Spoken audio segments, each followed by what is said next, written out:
Let's go.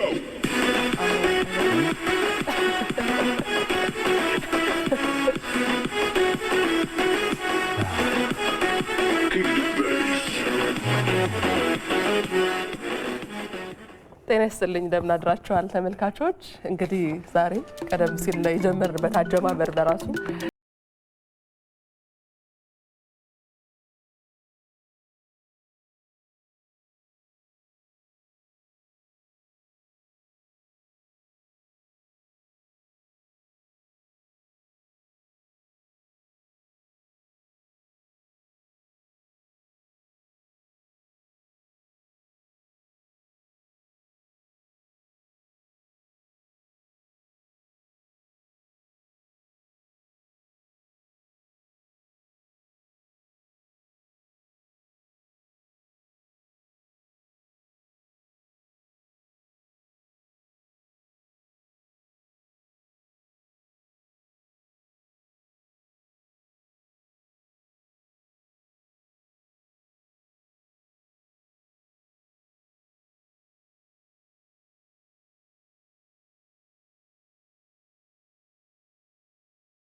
እንደሚቻል ጤናን መመለስ እንደሚቻል ብዙዎቻችን ምስክር ነን ብዬ አስባለሁ። በየዕለቱ ይደረጋል። ስለዚህ ማስ ስፖርትን ወይም ደግሞ የብዙሃን ስፖርት እንቅስቃሴን ስናስብ ሆነን መገኘት ስላለብን ነው በእንደዚህ አይነት አለባበስ ዛሬ በጣም ጤና ስለ ኢትዮጵያ ዛሬ እዛ ላይ ትኩረቱን ያደርጋል።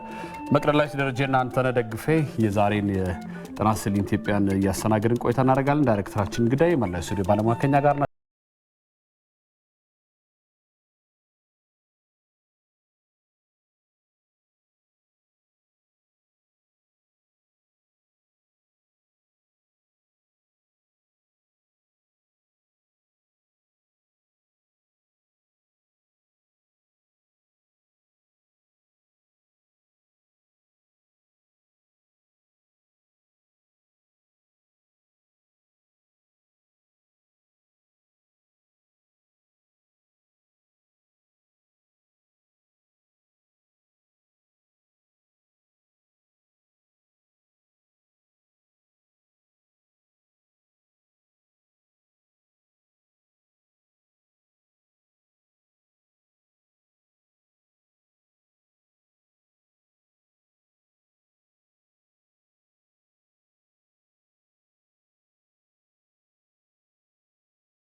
ሰዓት ከ30 በስፖርታዊ እንቅስቃሴዎች አንቺ በጣም ብዙ የሚያሳየን ተሰጥኦዎች ይኖራሉ ብለን እናስባለን። ከዚህ በኋላ ፑሻፕ እንድትሞክር ትችላለህ። እስከ 2:30 ስትቆዩ እንግዲህ በተለየ ንቃት ጥሩ ቆይታ እናደርጋለን ብለን እናስባለን። እንግዲህ ማስጀመሪያችን ደግሞ አጫጭር ዜናዎች ናቸው። ለዚህ ደግሞ ቶክሮች ተዘጋጅቷል። ጤና ይስጥልኝ። እንዴት ናችሁ? አለን ይመስገን። መቀጠል ይቻላል። አመሰግናለሁ። ጤና ይስጥልን ክቡራን ተመልካቾቻችን፣ የአንድ ሰዓት አጫጭር ዜናዎች ላደርስላችሁ መጥቻለሁ። ከዜናው ጋር ቶክሮች ነኝ። አብራችሁ ቆዩን። በቅድሚያም የክልሎች ምክር ቤት አፈ ጉባኤዎች ታላቁ የኢትዮጵያ ህዳሴ ግድብን ሊጎበኙ ነው። የሁሉም ክልሎችና ከተማ አስተዳደር ምክር ቤት አፈ ጉባኤዎች ታላቁ የኢትዮጵያ ህዳሴ ግድብን ለመጎብኘት ቤኒሻንጉል ጉሙዝ ክልል አሶሳ ከተማ ገብተዋል። አፈ ጉባኤዎቹ አሶሳ ህዳሴ ኤርፖርት ሲደርሱ የክልሉ ርዕሰ መስተዳድር አሻድሊ ሀሰን፣ ምክትል ርዕሰ መስተዳድር ጌታሁን አብዲሳ፣ የክልሉ ምክር ቤት ምክትል አፈ ጉባኤ አለምነሽ ደሳን ጨምሮ ከፍተኛ የስራ ኃላፊዎች አቀባበል እንዲደረግላቸው ከክልሉ ኮሚኒኬሽን ጉዳዮች ጽህፈት ቤት ያገኘነው መረጃ ያመለክታል። በአፋር ክልል ለቆላ ስንዴ ልማት የሚውል ምርጥ ዘር በ300 ሄክታር መሬት ላይ እያባዛ መሆኑን የክልሉ አርብቶ አደርና ከፊል አርብቶ አደር ምርምር ኢንስቲትዩት አስታወቀ። የኢንስቲትዩቱ ዋና ዳይሬክተር ነይማ ማመድ እንደገለጹት በክልሉ በቆላ ስንዴ ልማት የሚስተዋለውን የምርጥ ዘር አቅርቦት እጥረት ለመፍታት እየተሰራ ነው። ችግሩን በጊዜያዊነት ለመፍታት ከሚደረገው ጥረት ጎን ለጎን ምርጥ ዘር በማባዛት ችግሩን በዘላቂነት ለመፍታት እየተሰራ መሆኑን ተናግሮ ኢንስቲትዩቱ በዱቡቲ ወረዳ በ300 ሄክታር መሬት ላይ የስንዴ ምርጥ ዘርን እያባዛ መሆኑን አስታውቋል። በአፋር ክልል እንስሳት እርሻና ተፈጥሮ ሀብት ልማት ቢሮ ከፍተኛ የሰብል ልማት ባለሙያ አለማየሁ ተፈሪ በበኩላቸው እንዳሉት ከ41 ሺህ ሄክታር በላይ መሬትን በቆላ ስንዴ ለማልማት ታቅዶ ወደ ተግባር ተገብቷል ብሏል። ዘገባው የኢዜአ ነው። ኢትዮጵያ ያላትን የውሃ ሀብት በአግባቡ ጥቅም እንድታውል ዩኒቨርሲቲዎች በጥናትና ምርምር ሊያግዙ እንደሚገባ የመስኖ ቆላማ አካባቢዎች ልማት ሚኒስቴር ጠየቀ። በአሮማያ ዩኒቨርሲቲ ሰብሳቢነት በአዋሽና በዋቢ ሸበሌ ተፋሰስ ዙሪያ የሚገኙ 11 ዩኒቨርሲቲዎች በሁለቱ ተፋሰስ ዙሪያ ያለውን ሀብት በጥናትና ምርምር ለመደገፍ እያከናወኑ ያለውን ተግባር የተመለከተ ጉባኤ ተካሂዷል። በጉባኤው ዩኒቨርሲቲዎች የሚሰሩትን የምርምር ጥናት ስራ በተለያየ ሁኔታ ህብረተሰቡን ተጠቃሚ በሚያደርጉት ስራዎች ላይ ማተኮር እንዳለበት ተመልክቷል። በአሮሞያ ዩኒቨርሲቲ አስተባባሪነት በተካሄደው ጉባኤ የዩኒቨርሲቲ ፕሬዝዳንቶች፣ ተወካዮችና አጋር ድርጅቶችና ሌሎች ባለሙያዎች ተሳትፏል ሲል የዘገበው ኢዜአ ነው። በመጨረሻ የውጭ ዜና ናይጄሪያ ለምታካሄደው ምርጫ የምዝገባ ቀነ ገደብ መቃረቡ ተከትሎ መራጮች የምርጫ ካርድ እየወሰዱ ነው። የወራት ዕድሜ ለቀረው የናይጄሪያ ፕሬዝዳንታዊ የብሔራዊ ምክር ቤት ምርጫ የምርጫ ቀኑን መቃረብ ተከትሎ መራጮች ካርዳቸውን እየወሰዱ መሆኑን የአገሪቱ ብሔራዊ ምርጫ ኮሚሽን አስታውቋል። በአፍሪካ ከፍተኛ የሕዝብ ቁጥር ካሏቸው ሀገራት ተርታ የምትመደበው ናይጄሪያ በመጪው መጋቢት ወር ላይ ምርጫዋን ታካሂዳለች። የመራጮች ምዝገባ ደግሞ የፊታችን ሮብ ይጠናቀቃል ሲል የዘገበው አፍሪካ ኒውስ ነው። ክቡራን ተመልካቾቻችን የሰዓቱ ዜናዎቻችን ይህን ይመስሉ ነበር። ስለተከታተላችሁን እናመሰግናለን። ያው ወደ እናንተ ልመለስ። እናመሰግናለን። ቶክና አመሰግናለን። ልብስ ቀይራለን።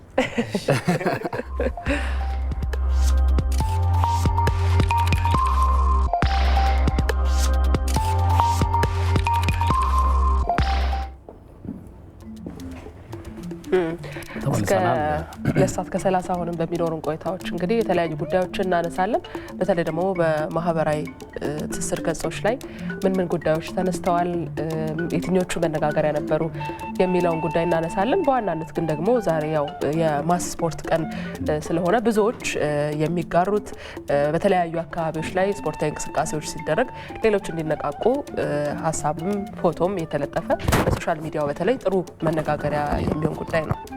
አዎ በተለይ የዚህ የማስ ስፖርት ጉዳይ እንደው ቀን ሲባል ብዙ ጊዜ አንዳንድ ሰዎች አሉታዊ የሆነ አስተሳሰቦችን ያነሳሉ። ለምናምን ቀን ለሆነ ነገር ቀን ለውሃ ቀን አንድ ቀን ብቻ ነው ወይ የሚል አስተሳሰብ አለ። ቀን ሲባል በነገራችን ላይ ግንዛቤ ማስጨበጥ ነው። ከዛ በኋላ ሰዎች ባህል እንዲያደርጉት ማድረግ ነው። ግን በተለይ አሁን መንግስት በእሁድ በቃ ቋሚ ሆኗል። በፊት መጀመሪያ ሲጀመር ብዙዎቹ አልመሰለ አይቺ ከሁለት ሳምንት በኋላ ትቆማለች ምናምን ነበር የተባለው። አሁን ቋሚ ሆኗል። እሁድ እስከ 6 ሰዓት ዋና ቦታዎች ላይ ይዘጋሉ።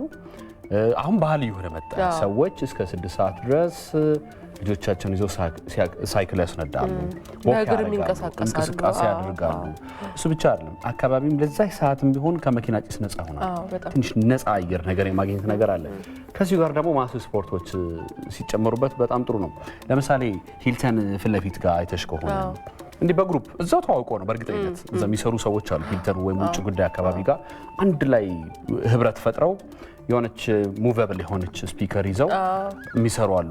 የተለያየ ቦታ ላይ የማይቻል ፒያሳ ላይም እንደዚህ አይቻሉ። ብዙ ቦታ አለ። ወደ ወሎ ሰፈር መስመር ጋር እንደዚህ አይቻሉ። በግሩፕ ሆነው የሚሰሩ እዛው ነው የተዋወቁት። አንደኛ ህብረት የአንድነት ፍቅር የሚባለው ነገር ያጠናክራል። በጋራ ደግሞ ማስ ስፖርት ደስ የሚልሽ ነገር በጋራ ሲሆን ሞራሉም ስሜቱም አሉ። እንደነገርኩሽ ነው ሙዚቃ ላይ ካለ ሙዚቃ ሲጨመርበት ደግሞ የተለየ ስሜት አለ እና አንደኛ ወደ ዳንስ አይነት ስታይል መሄድ ነው። እኔ ግን እዚህ ላይ በጣም ሪኮመንድ ማድረግ የምፈልገው ጥሩ ነው ያው ቢቱን ጠብቆ ስፖርት ስለሚሰራ የሆነ የምታወጪው ኢነርጂ ደስ ይላል እና የባህል ሙዚቃዎቻችን ላይ ደግሞ ፎከስ ያደረጋን አሰራር ቢኖር በጣም ደስ ይለኛል። ኦሮምኛ የሚገራርሙ ቢቶች አሉ። የወለጋ ራሱ ቢት አለው፣ የጅማ ቢት አለ፣ ሸዋ ቢት አለ። በሱ መስራት ይችላል። ባህልሽም ታውቂያለሽ። የአማርኛ ጭፈራዎች አሉ፣ የጉራጌኛ ጭፈራዎች አሉ። እነሱም ፕሮፐርሊ ማሰራት ቢችል ከጭፈራው ጋር ደስታ እያገኘሽ ነው። አካልሽ እየተንቀሳቀሰ ነው። የባህል ጭፈራዎቻችን ያወቅን ነው። እርስ በርስ እየተዋወቅን ነው። ወደ እንዲህ አይነት ነገር ደግሞ ማሱ ስፖርት የሚያሰሩ ባለሙያተኞች ከዚህ ከባህል ውዝዋዜ ጥበብ ጋር አስተሳስረው ቢሰሩት ደግሞ እንዴት ያምራል መሰለሽ። አሁንም በነገራችን ላይ በእኛው ቴሌቪዥን የሚተላለፈው እዛ ላይ አሉ እንትሮች ላይ ሌሎች ደግሞ አሉና ጥሩ እንቅስቃሴ ነው። ሰዎችም ያው ሙዚቃ ኃይል አለው። ስለዚህ ሰዎችን የመሳብ እዛ ነገር ውስጥ እንዲቆዩ የማድረግ ነገር ስላለው በዚህ በሚወዱት ነገር እያደረጉ ነገሮችን መላመድ መልካም ነውና አብዱልአዚዝን አቁመናል። ስፖርት ላይ በጣም ካለባበስ ጀምሮ ይቅርታ ጠይቃለሁ። እንግዲህ እሺ ለመጀመሪያው አድርገህ ኮት አደረግ ለመጀመሪያው ጊዜ አልፈናል። ይስተካከላል። እሺ እኔም እንግዲህ ለዛሬ በማህበራዊ ገጾች ትኩረት የሳቡ ጉዳዮችን ይዣለሁ። እንግዲህ በትናንትናው ዕለት መነጋገሪያ ከነበሩ ጉዳዮች መካከል እንግዲህ የአዲስ አበባ ከተማ አስተዳደር እንዲህ ያስተላለፈው ከብዝሃ ቋንቋ ጋር የተያዘው ጉዳይ እንግዲህ የመጀመሪያው መነጋገሪያ ሰዎች በተለያዩ መንገድ ሲነጋገሩበት ነበር። እንግዲህ በውሳኔው መሰረት እንግዲህ በአፋን ኦሮሞ አፍ መፍቻ ቋንቋ የሚማሩ ተማሪዎች ተጨማሪ አማርኛን እንደሚወስዱ ይገልጻል። በአማርኛ አፍ መፍቻ ቋንቋ ደግሞ የሚማሩ ተጨማሪ የአፋን ኦሮሞ እንደሚወስዱ ይገልጻልና ከዛ በተጨማሪ እንግዲህ ከሰባተኛ ጀምሮ ሁሉም ትምህርት ቤቶች የሀገር ቋንቋዎች መማራቸው እንዳለ ሆኖ እንግዲህ በእንግሊዝኛ ቋንቋ እንዲማሩ ይገልጻል። እንግዲህ በዚህ መሰረት በአዲስ አበባ ከተማ ከዚህ ቀደም እንግዲህ በውሰት ከኦሮሚያ ክልል ተወስዶ ተግባራዊ ሲደረግ የነበረው ስርዓተ ትምህርትም በአዲሱ እንደተተካ ይገልጻል። ይህም ትልቅ እንትን ነበር። በሰሞኑን መነጋገሪያ የነበረ ጉዳይ ነበር። በተለይ በውሰት ነው በሚል በተለይ ከመዝሙሩም ጋር በተያያዘ ሰንደቅ ዓላማው ጋር የተያዘው ጉዳይ እንግዲህ በውሰት የመጣ ነው፣ ከካሪኩለሙ ጋር ተያይዞ የመጣ ነው ተብሎ እንደዚህ አይነት ነገሮች ችግሩንም ይፈታሉ የሚለውን ያንንም ችግር ይፈታል በሚል አሁንም ከአዲስ አበባ ላይ ተነስቶ የነበረው አንዳንድ እንትኖች ነበሩ አለ የተለያዩ በትምህርት ቤቶችም ውስጥ አንዳንድ ያለመስማማቶች ነበሩና ከዛ ከካሪኩለሙ ጋር በተያያዘ ያንን ይፈታል በሚል ነው እንግዲህ ይሄ አዲሱ ካሪኩለም መነጋገሪያ ከነበሩ ጉዳዮች መካከል ነው። ሌላው የኤለን ማስክን ጉዳይን ይመለከታል። እንግዲህ በዓለማችን ከፍተኛ ኪሳራ ያስመዘገበ ግለሰብ ሆኗል። በጣም ትልቅ ገንዘብ ነው እንግዲህ 165 ቢሊዮን ዶላር ነው የከሰረው። ቢሊዮን ዶላር በመክሰር በዓለማችን የመጀመሪያው ከፍተኛ ኪሳራ የደረሰበት ግለሰብ ሆኗል። ያም ትልቁ በምክንያትነት ደግሞ የተገለጸው ትዊተር ከገዛ በኋላ ትልቁ አሁን እሱ የሚታወቅበት የቴስላ ኩባንያ አለ አይደል? የኤሌክትሪክ መኪናዎችን የሚያመርተው እዛ ላይ ትኩረቱ ሙሉ ለሙሉ በትዊተር በማድረጉ ያንን ችላ ይላል በሚል ብቻ ሰው የዛ ዋጋው ቀንሷል። የቴስላ ኩባንያ ዋጋ ማለት ነው።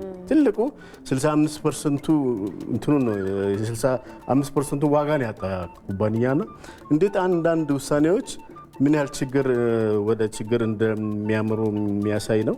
እንግዲህ እንግዲህ በ44 ቢሊዮን ዶላር ነው አይደል በቅርቡ ትዊተርን የገዛውና ከዛ ወዲህ መነጋገሪያም ነበር በትዊተር ላይ የተለያዩ ህጎችንም በማምጣት ግን በዋነኝነት የኪሳራው ምንጭ ይሄ በቴስላ ኩባንያ ውስጥ ያለው ትኩረት ቀንሷል በሚል ነው እንግዲህ ሙሉ ትኩረቱን ትዊተር ላይ በማድረግ በታሪክ ለመጀመሪያ አንድ ጃፓናዊ ባለሀብት ናቸው ወደ ትልቁ ተብሎ 58 ቢሊዮን ዶላር ይከሰራል።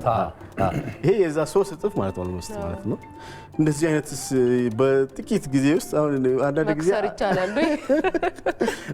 አንዳንድ ጊዜ አየር ላይ ያለ ነው ገንዘቡ ራሱ አንድ ሰዎች ፍላጎታቸው በቃ በአንድ እንትን ውስጥ የእንትን ዋጋ ሲቀንስ እንዴት በአንድ ጊዜ እንደሚወርድ የሀብቱ እንዴት ነው የሚለው ነገር ራሱ ትልቅ ነገር ነው ለመረዳት ትንሽ ምን የሚያኮራራ ነገር የለም እዚህ ምድር ላይ ይገርም ነው። ጥራቱ ይቀንሳል ነው ትዊተር ላይ ስለሆነ ትኩረቱ ያዝኛው የመኪናው ይቀንሳል። ይሄ ማለት ደግሞ እዛው የሚገዙት አሉ አይደለ ይሄን እዛ አክሲዮን የሚገዙት ሰዎች አሉ።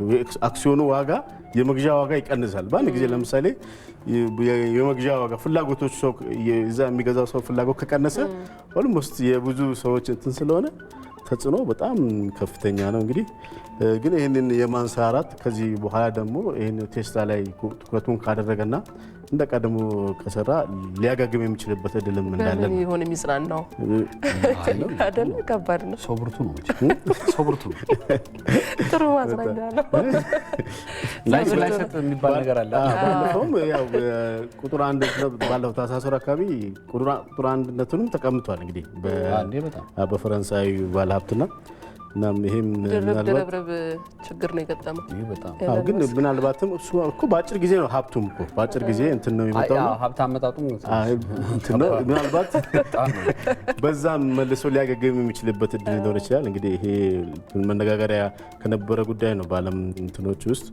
ሌላው እንግዲህ የኢትዮጵያን ጨምሮ ፌስቡክ ይዘቶችን የሚቆጣጠር ተቋም ነበርና ለፌስቡክና ያ ተቋም እንግዲህ እንትን ብሏል። ያ ተቋሙ እንትን ማለት ሊያቆም ነው መቆጣጠሩ ማለት ነው። ይዘቶችን የተለያዩ ይዘቶችን የሚቆጣጠር ነው። ኢትዮጵያን ከሰሜኑ ጋር በነበሩ ጦርነቶችን በተያያዙ የተለያዩ ምስሎች ይለቀቁ ነበር። እነዛንም በመቆጣጠር ትልቅ እንትን የነበረው ተቋም ነው። ይሄ ምንድነው ችግሩ? ምንድነው? በዋነኝነት ኢኮኖሚያዊ ችግር ገጥሞት ከፌስቡክ ጋር እንግዲህ በጋራ ነው የሚሰራው ነው። ተቋሙ እንደ ፓርትነርሺፕ ሆኖ ነው የሚሰሩት በምስራቅ አፍሪካ ጋር በተያያዘ ኢኮኖሚያዊ ችግር ምክንያት ግን ፌስቡክ ይህን ነገሮችን ሜታ ኩባንያው ቀርፋለሁ ብሏል። እንግዲህ ይህንን ችግሮች ለምን በተለይ ከጥላቻ ንግግርና ይሄ አላስፈላጊ ምስሎች ያሉ ምስሎች የሚቆጣጠር ነው። ያንን የሆነ በካምፓኒው መካከል አለመስማማትም እንዳለ ነው የሚገለጸው። ይሄ ስጋትን ፈጥሯል። እንግዲህ እንደዚህ አይነት ምስሎች እንግዲህ አየር ላይ የሚውሉ ከሆነ ችግር ይፈጥራሉ የሚል ምስሎች አሉ። በጣም የሚሰራጩ የጥላቻና ይዘቶች በጣም አሰቃቂ መሆኑን በጣም ከሚገልጹ መካከሎች እዛ ውስጥ የነበረው ካምፓኒ ውስጥ የነበረው ግለሰብ እንግዲህ በዚህ በአእምሮ ህመም እንደገጠመው ጭምር ነው የተገለጸው። ማለት እነሱ አሁን ለኛ ወደኛ የማይሸጋገሩ ግን በርካታ ምስሎችን የማየት እድል አላቸውና ያስቀራሉና ያንን በማየት ብቻ አእምሮ ህመም የተዳረገ የሰራተኛው የተቋሙ ሰራተኛም እንዳለ ነው የተገለጸው። ይሄም እንትን ነው በጣም ከባድ ነው። እንግዲህ ሰዎች በሚታዩት ምስሎች ብሰራጩ ምስሎች የጥላቻ ንግግሮች በተጨማሪ ማለት ጥላቻ ንግግሩን ያው የምናውቀው ነው። ከዛ ደግሞ የሚያሰቅቁ ሰው እንግዲህ ለመቅለስ የሚከብዱ እንትኖች ናቸው። እንግዲህ በመጨረሻ አንድ ከ4 ሚሊዮን በላይ የታየ ቪዲዮ አለና ለመነጋገሪያ የነበረ ነው እና ይሄ ልጅ ጉዳይ ሊያጫውት ገብቶ እንግዲህ እንደዚህ ትኩረት ስቦ ከዛ ነገሩ ወደ አልሆነ አቅጣጫ አምጥቷል። ልጆቹ ምንም እንትን ጉዳት የለውም ግን እንግዲህ እሱ ሊያጫውት ገብቶ ነው እያጫውቱት ነውና ያጫውቱ ከዛ ያን አልተቋቋመ እና ትልቅ ብዙ ዴሊ ሜል ሼር አድርጎት ከዛ እነሱ እንግዲህ እንጆ ላቀሩት ከባድ ነው። ተረባረቡ እንግዲህ እነሱ ደስ ይላሉ ግን እኮ አይደል? ምንድን ነው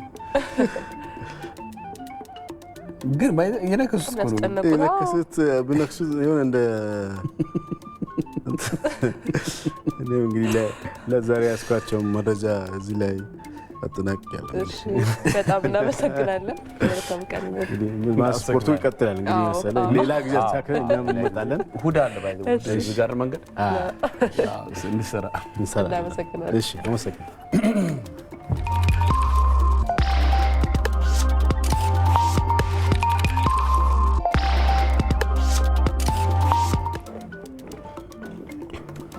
ትናንት ኢትዮጵያ እንደቀጠለ ነው። ሳምንቱ በታሪኩ ላይ ደርሰናል። በደቡብ አፍሪካ ጥቁር ተማሪዎች ለነጭ ተማሪዎች ብቻ ተብሎ በተከፈቱ ትምህርት ቤቶች ገብተው እንዲማሩ ሕግ የወጣው ልክ በዚህ ሳምንት እንደ አውሮፓውያን አቆጣጠር በ1995 ነበረ። ደቡብ አፍሪካ በአፓርታይድ ስርዓት የነጭ በላይነት በስፋት የተጫናት አፍሪካዊት ሀገር ሆና እስከ ቅርብ ጊዜ ድረስ ዘልቃለች። በዚህ ጉዳይ ላይ ሜሮን በረዳ ያዘጋጀችልን አለ። ከመቶ ለተሻገሩ ዓመታት በገዛ ሀገራቸው ላይ እንደ ሁለተኛ ዜጋ ተቆጥረው ለቀኝ ገዢዎቻቸው በባርነት ተገዝተው ኖረዋል። እንደ አውሮፓውያን አቆጣጠር ከ1652 እስከ 1759 በኔዘርላንድ እንዲሁም ከ1795 እስከ 1961 ደግሞ በብሪታንያ ቀኝ ግዛት ስር የቆየችው ደቡብ አፍሪካ የነጮች የበላይነት የገነነባትና ደቡብ አፍሪካውያን በሀገራቸው ላይ ምንም አይነት መብትን መጠየቅ የማይችሉበት የጨለማ ዓመታት ነበሩ። ምንም እንኳን ደቡብ አፍሪካ እንደ አውሮፓውያን አቆጣጠር በ1961 ነጻነቷን ያገኘችበት ዓመት ተደርጎ ቢቆጠርም በ1948 በሀገሪቱ የጀመረው የአፓርታይድ ስርዓት ግን በደቡብ አፍሪካ አላቆመም ነበር። በአራት የዘር ምድብ ማለትም ጥቁር፣ ህንድ፣ ነጭና ክልስ ተብለው እንደ ቆዳ ቀለማቸው ልዩነት አገልግሎትን የሚያገኙት የደቡብ አፍሪካ ነዋሪዎች የሚንቀሳቀሱባቸው አካባቢዎችም ሆነ የሚዝናኑባቸው ስፍራዎች በቆዳ ቀለማቸው የተወሰነ ነበር። በደቡብ አፍሪካ የሚኖሩ ጥቁሮች በየትኛውም የፖለቲካ እንቅስቃሴ ተሳትፎ እንዳያደርጉ ከመታገዳቸውም በላይ የመምረጥም ይሁን የመመረጥ መብት በዋና ከተሞች አካባቢ የመኖርም ሆነ የመንቀሳቀስ እንዲሁም በራሳቸው ቋንቋ የመናገር መብትም ጭምር እንዳይኖራቸው ተደርገዋል። ታዲያ እንደ አውሮፓውያን አቆጣጠር በ1952 በሺዎች የሚቆጠሩ ጥቁር ደቡብ አፍሪካውያን የብሪታንያን ምህረት የለሽ የአፓርታይድ ስርዓት ለመገርሰስ በማሰብ የሀገሪቱን ስርዓት በመጣስ በደቡብ አፍሪካ አመጽ መቀስቀስ ጀመሩ። ይህ በደቡብ አፍሪካ የተቀጣጠለው አመጽ በርካታ ተከታዮችን አፍርቶ የአፍሪካ ናሽናል ኮንግረስ ፓርቲ ወይም ኤኤንሲ ትግሉን እንዲገፋበትም አስችሎት ነበር። ይሁንና ህዝባዊ አመጹ ይከወን የነበረው ከመንግስት ታጣቂ ኃይሎች ጋር በመሆኑ በወቅቱ በአመጹ አስተባባሪነት የተፈረጁ ኔልሰን ማንዴላን ጨምሮ የኤኤንሲ ፓርቲ አባላት በሙሉ ለእስር እንዲዳረጉም ሆኗል። የብሪታንያ የዜጎችን ድምጽ በዚህ መልኩ ማፈን ግን በዚህ ሊቀጥል አልቻለም። ከውጭና ከውስጥ ጫና እየበረታባት የመጣችው እንዲሁም ከዓለም አቀፉ ማህበረሰብ የተገለለችው ብሪታንያ ከዘረኝነት የጸዳና ዴሞክራሲያዊ አስተዳደርን በደቡብ አፍሪካ እንድትመሰርት ልትገደድም ትችላለች። ታዲያ እንደ አውሮፓውያን አቆጣጠር በ1994 ከ27 ላላነሱ ዓመታት በእስር ላይ የቆዩ የደቡብ አፍሪካ የነጻነት ታጋዮች ነጻነታቸውን ካገኙም በኋላ በደቡብ አፍሪካ ከዘረኝነት የጸዳና ዴሞክራሲን የተከተለ ህገ መንግስት ለመመስረት መንገድ ጀመሩ። ይህ ከሆነ ከአንድ ዓመት በኋላ ነበር በ1995 በዚህ ሳምንት ለዘመናት ጥቁር የደቡብ አፍሪካ ዜጎች አይደለም ገብተው ሊማሩበት ይቅርና በአጠገቡ እንኳን እንዳያልፉ ይከለከሉባቸው የነበሩ የነጭ ትምህርት ቤቶች ውስጥ ገብተው እንዲማሩ በህግ እንዲጸድቅ የተደረገው። እስከ 2 ሰዓት ከ30 በሚኖረው ቆይታ እንግዲህ የተለያዩ ጉዳዮችን እናነሳለን። ዋናው ዛሬ ማስ ስፖርት የተመለከተ ወይ ደግሞ አካላዊ እንቅስቃሴዎችን በቡድን ማድረግ የተለየ የራሱ የሆነ መነቃቃት አለው።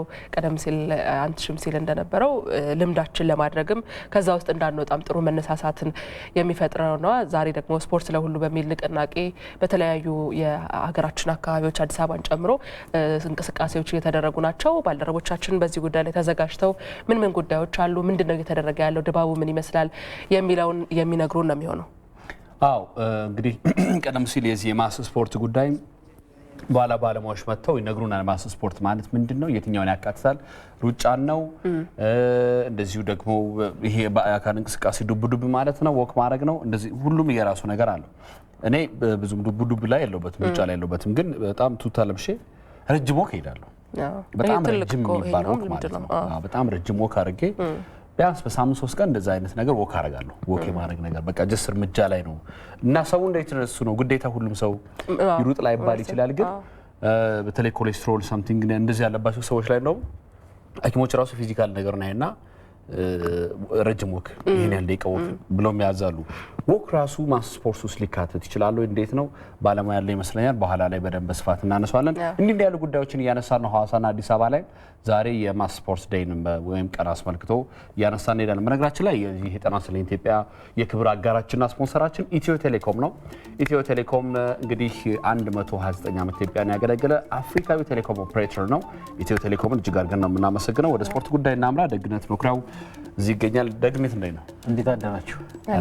ከላይ የስፖርት ሰው ከስር የዜና ሰው መስሎኝ ሁለቱንም ለማስኬድ ግድ ነው።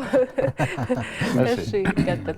ያው እናንተ ብዙ እያላችሁበት ነበረ። ዛሬ እንግዲህ በሀገር አቀፍ ደረጃ 5 ሚሊዮን ሕዝብ የሚሳተፍበት የማስጀመሪያ ፕሮግራም የማስ ስፖርት ወይም ደግሞ በጋራ የአካል ብቃት እንቅስቃሴን የመስራት እንቅስቃሴ ይጀመራል። እሱንንም እንመለከታለን። አንተም እንዳልከው አንተነህ ቅድም በባለሙያዎችም መጥተው በደንብ የሚያብራሩት ነው የሚሆነው። እኔ የተወሰኑ መረጃዎችን ቲፕ አደርጋለሁ።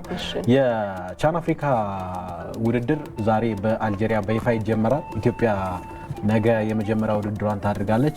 ከዛ ውጭ ደግሞ በእንግሊዝ ፕሪሚየር ሊግ ትላንት አንድ ጨዋታ ተደርጎ ነበረ። ቼልሲ አሁንም ተሸንፏል። ትላንት በፉላም 2-1 ተሸንፏል። ከዛ ውጭ ባርሴሎና ደግሞ በስፔን አሸናፊዎች አሸናፊ ዋንጫ ለፍጻሜ በቅቷል። ኤል ክላሲኮ ደርቢን በፍጻሜው እናያለን። እነዚህንና ሌሎችን በርከት ያሉ የስፖርት መረጃዎችን በስፋት የምንመለከት ነው የሚሆነው። የስፖርት አጋራችንን መልእክት ተከታትለን እንመለሳለን። በቅድሚያ አሲና በል አሲና ገናይ በገና ጨዋታ አይቆጡም ጌታ፣ በገና ጨዋታ የለም ሎሌ ጌታ እያልን የምናከብረው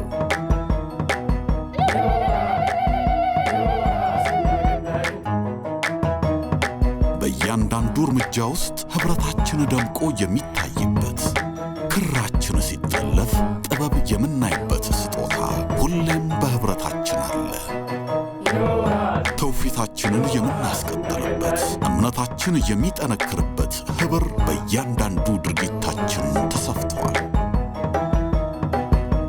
ዓመቱን ጠብቆ በፍቅር ሊሞላን በኅብር ሊያደምቀን የሚመጣ ብስራት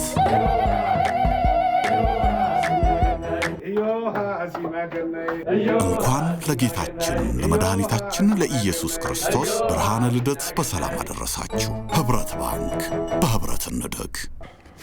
ኅብረት ባንክ የስፖርት ዜናዎቻችን አጋርን እናመሰግናለን። ቀዳሚው ጉዳያችን የምናደርገው የኢትዮጵያ ብሔራዊ ቡድን እናስቀድም ይሻላል አይደል?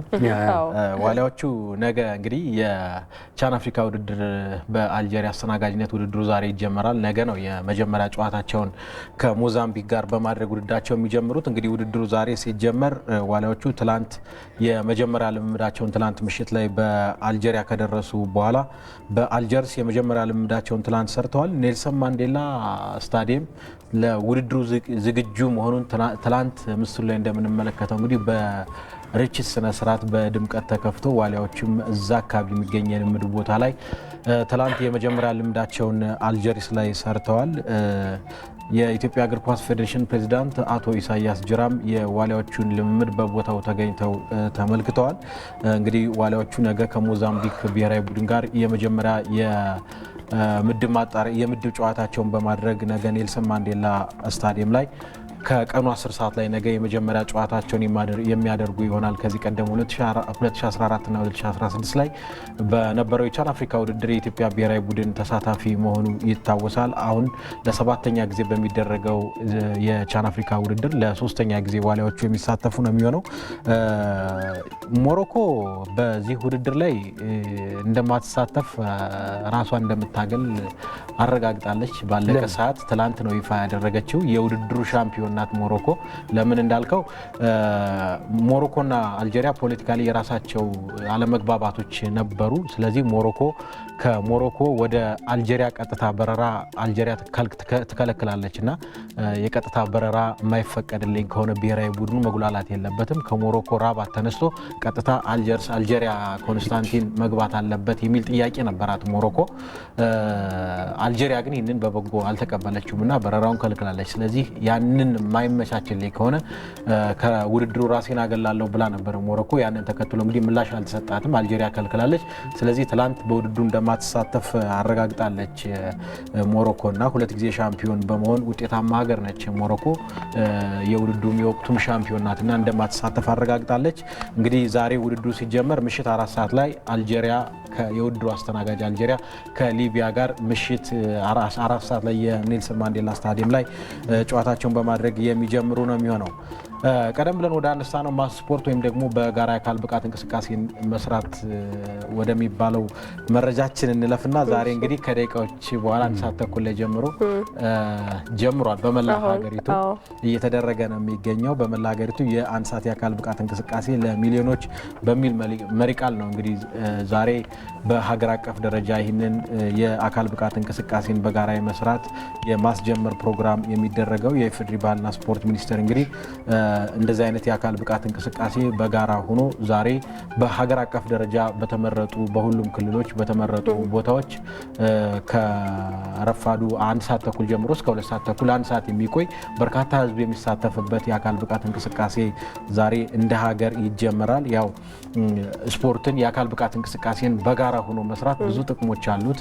አንደኛ እንቅስቃሴውም እንዳይሰለችህ የሚያደርጋል። በጋራ ሆነ በሞራልም እንድትሰራ ያደርጋልና የአካል ብቃት እንቅስቃሴው እንግዲህ ዛሬ በይፋ በአገር አቀፍ ደረጃ ተጀምሮ እየተካሄደ ነው የሚደረገው።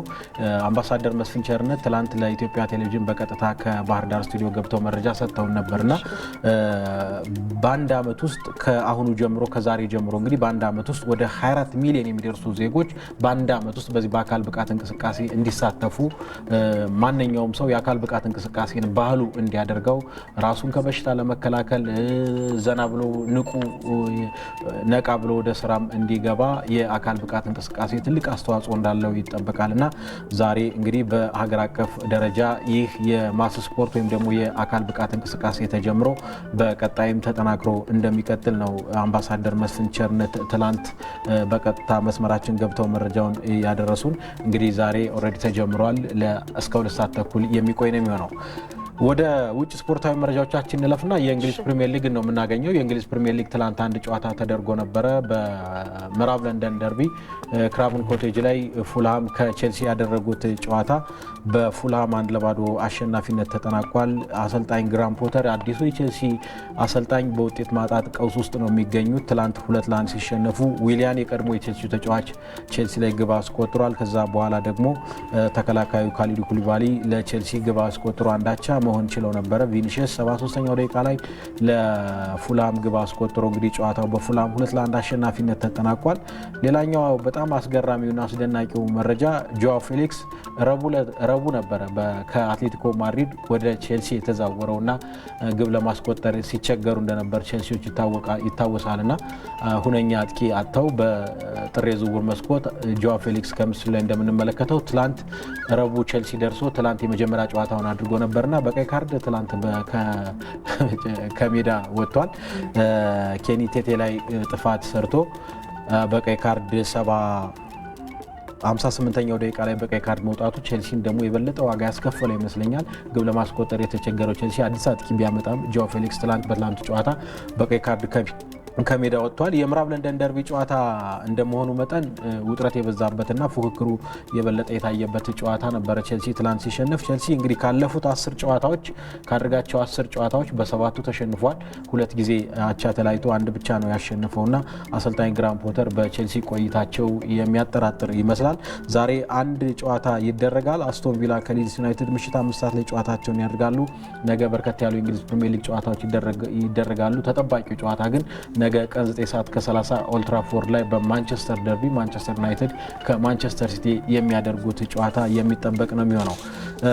ከዛ ውጪ የስፔን አሸናፊዎች አሸናፊ ዋንጫ የግማሽ ፍጻሜ ጨዋታ ትላንት አንድ ጨዋታ ተደርጎ ነበረ። ባርሴሎና ለፍጻሜ መድረሱን ያረጋገጠበትን ውጤት አስመዝግቧል። ከ2020 ጀምሮ የስፔን የአሸናፊዎች አሸናፊ ዋንጫ 4 ክለቦችን ነው እያሳተፈ የሚገኘው።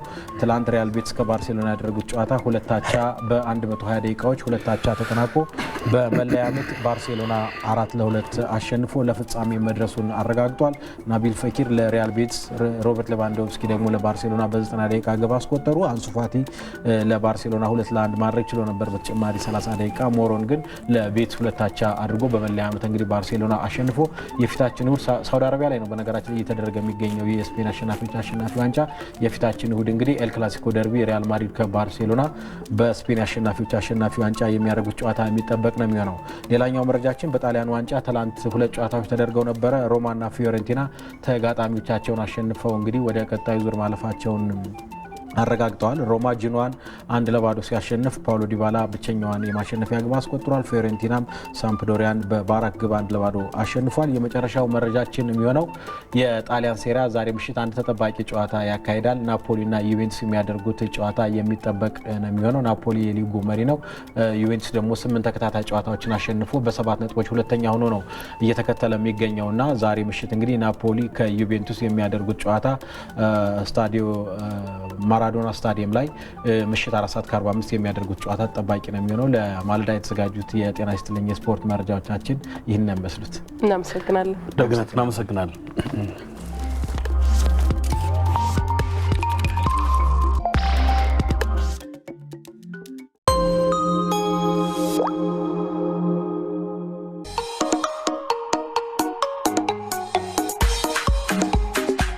በዓለም ላይ ውድ የሆነው ስጦታ ለሰው ልጆች የተሰጠበት ልዩ ቀን ከፈጣሪያችን ጋር ያስታረቀን ውድ ስጦታ እንኳን ለገና በዓል በሰላም አደረሳችሁ።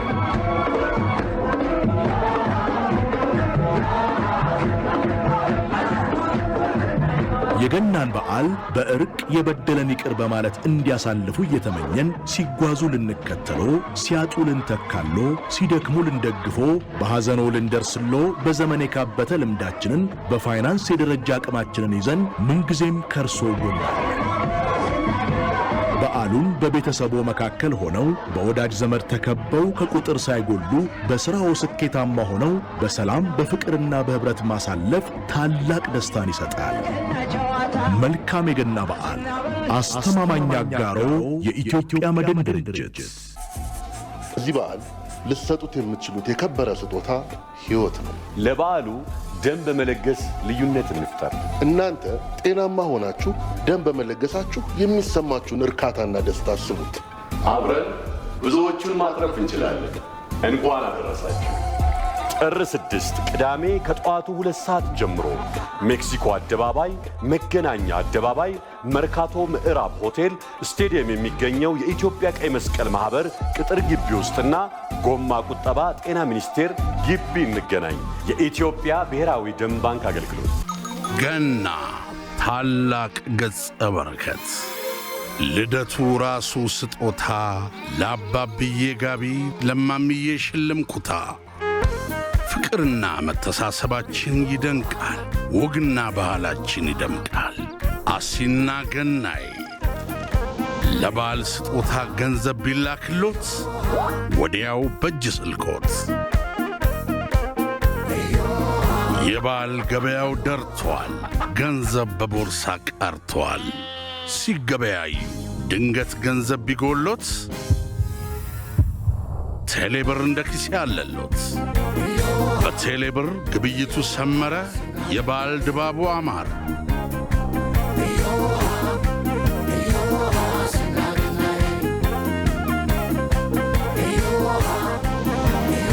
መልካም የገና በዓል። የኢትዮጵያውያን ድምቀት ቀለም ኢትዮ ቴሌኮም።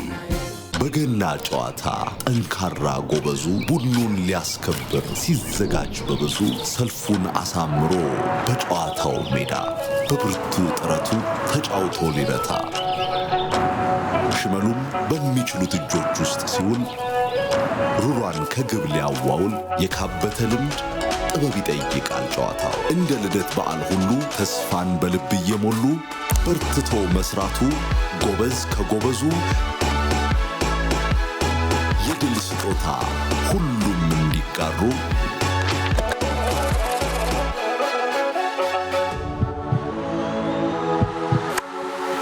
ከከብቶች ማደሪያ ፈንጥቆ እንደወጣ የፍቅር ብርሃን የገና ስጦታ በፍጹም ትሕትና በብሩህ ፈገግታ የታሸገው ስጦታችን አገልግሎታችን።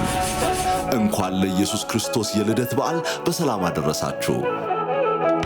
የኦሮሚያ ህብረት ሥራ ባንክ ለላቀ ለውጥ የቆመ። በረጅሙ የሕይወት ጉዞ ልባችን ሳቅና ደስታን ይሻል። ደስታችን ደግሞ ቤተሰብ ነው። ቤተሰብ በበዓል ይደምቃል። በጎጇችን ጥላ ስር ሆነን በፍቅር ሸማጊጠን ከማያልቀው የገና ድፎ ተቋድሰን ርቀት ሳይገድበን ከሩቅ ተሰባስበን የምስራችም ተባብለን አባዬ የምስራች በሀገር ሁሉም ያምራል ብለን ልዩ የገና ድል ተጠቅመን ከአያት አፓርታማ ልንገዛ ነው።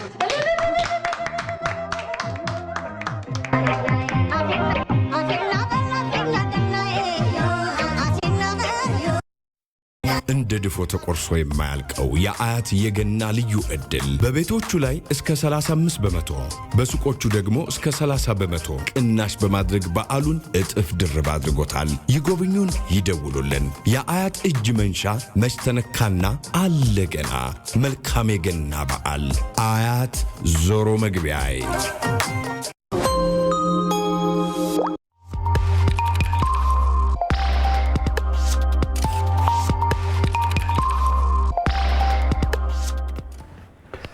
ጤና ይስጥልኝ ኢትዮጵያ ከኢትዮጵያ ቴሌቪዥን እንደቀጠለ ነው። የዚህ የጤና ይስጥልኝ ኢትዮጵያ ክብር አጋራችንን ኢትዮ ቴሌኮምን እጅግ አድርገን እናመሰግናለን። በክብር በአጋርነት ከኛ ጋር ስለሆነ ማለት ነው።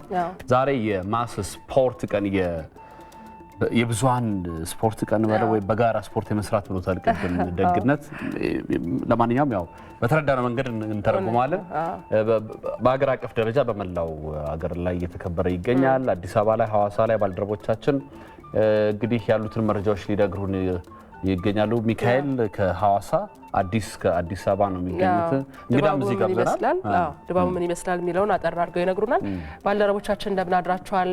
አሁን የምትገኙበት አካባቢ ስፖርት ለሁሉ ንቅናቄ የሚል እንቅስቃሴ ያለ ስፖርታዊ እንቅስቃሴዎችን ለማድረግ በዝግጅት ላይ ናችሁና ድባቡ ምን ይመስላል አጠር አድርጋችሁ ንገሩና መልሰን ደግሞ ወደ በኋላ ላይ እናገኛችኋለን። ሚካኤል እስቲ ካንተን ጀምር። ሐዋሳ ላይ ያለው እንቅስቃሴ ምን ይመስላል?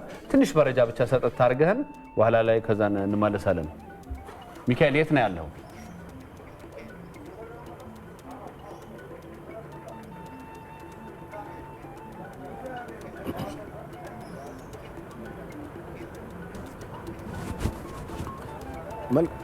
መልካም አመሰግናለሁ። የባህልና ስፖርት ሚኒስቴር እንግዲህ በሀገር አቀፍ ደረጃ የአንድ ሰዓት የአካል ብቃት እንቅስቃሴ ለሚሊዮኖች በሚል መርሃ ግብር ዛሬ በሐዋሳን ጨምሮ በተለያዩ የሀገሪቱ አካባቢዎች የአካል ብቃት እንቅስቃሴ ማስጀመሪያ መርሃ ግብር እያካሄደ ነው የሚገኘው። ይህ እንግዲህ በዋነኛነትም በተለያየ ስራ ላይ የቆዩ የህብረተሰብ ክፍሎች፣ በትምህርት ተቋማት፣ በመንግስት ተቋማት እነዚህም ነው በተለያዩ አካባቢዎች ላይ የአካል ብቃት እንቅስቃሴን ለማድረግ ወይም ደግሞ ጊዜ ሰጥተው እንደዚህ አይነት ስፖርታዊ እንቅስቃሴዎች መግባት ላልቻሉ ሰዎች ጥሩ እድል ተደርጎ ይወሰዳል። የማስፖርት በተለይም በጋራ ሆኖ በመስራት ጤናቸውን ለመጠበቅና ከስፖርቱ ማግኘት የሚገባቸውን ከጤናም በተለያየ መንገድ ያለውን ጥቅም ለማግኘት በሳምንት 3 ቀን የአካል ብቃት እንቅስቃሴ ለማድረግ የሚያስችል ንቅናቄ ነው ዛሬ እንግዲህ እየተካሄደ የሚገኘው።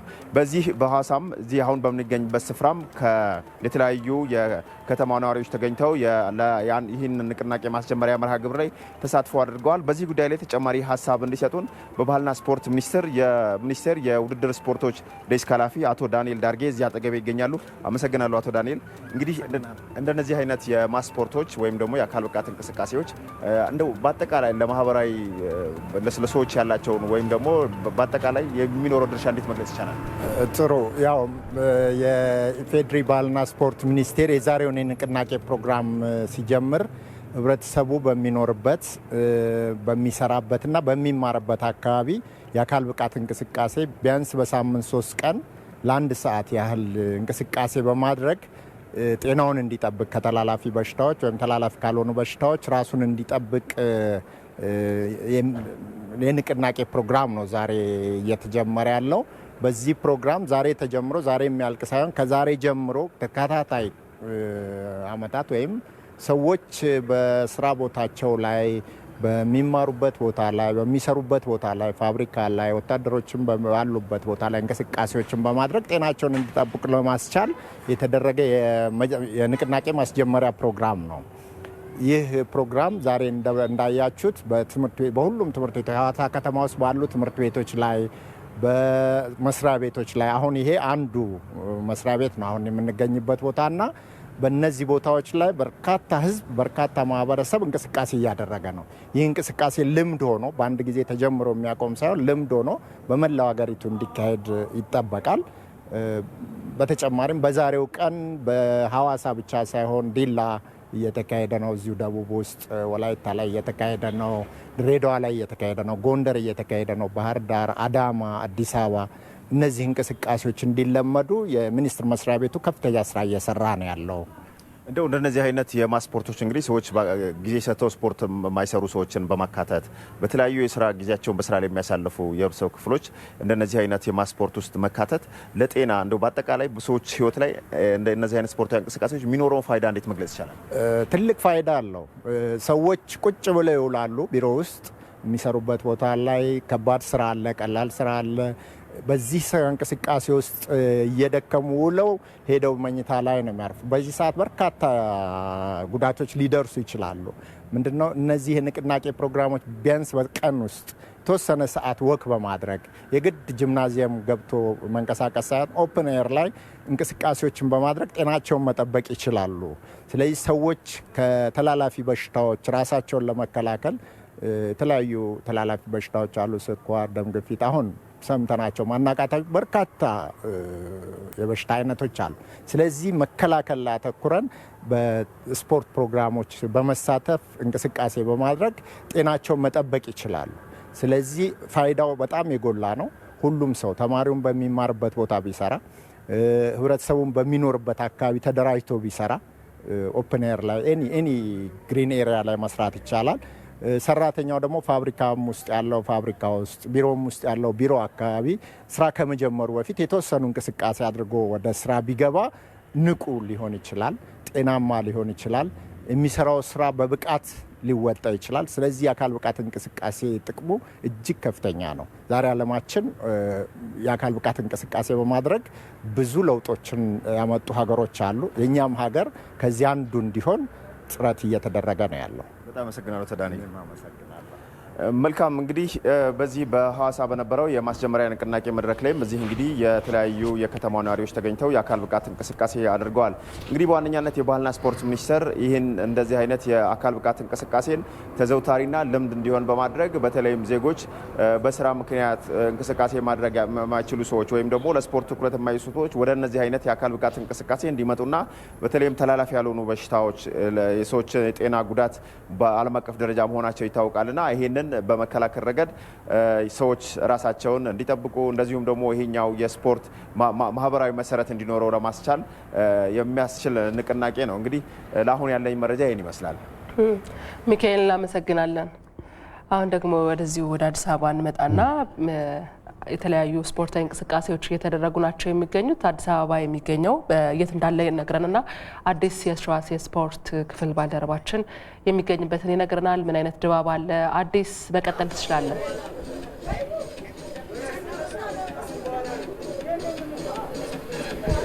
የኢፌዴሪ ባህልና ስፖርት ሚኒስቴር አንድ ሰዓት የአካል ብቃት እንቅስቃሴ ለሚሊዮኖች በሚል መሪ ሀሳብ ዛሬ እንግዲህ በመላው ሀገሪቱ የአካል ብቃት እንቅስቃሴ በትምህርት ቤቶች፣ በፋብሪካዎችና በወታደራዊ አካዳሚዎች እንዲሁም ደግሞ ዜጎች በሚንቀሳቀሱባቸው ቦታዎች ሁሉ በመስሪያ ቤቶች ጭምር እንግዲህ የአካል ብቃት እንቅስቃሴ ዛሬ እንደሚያካሂድ ይታወቃል።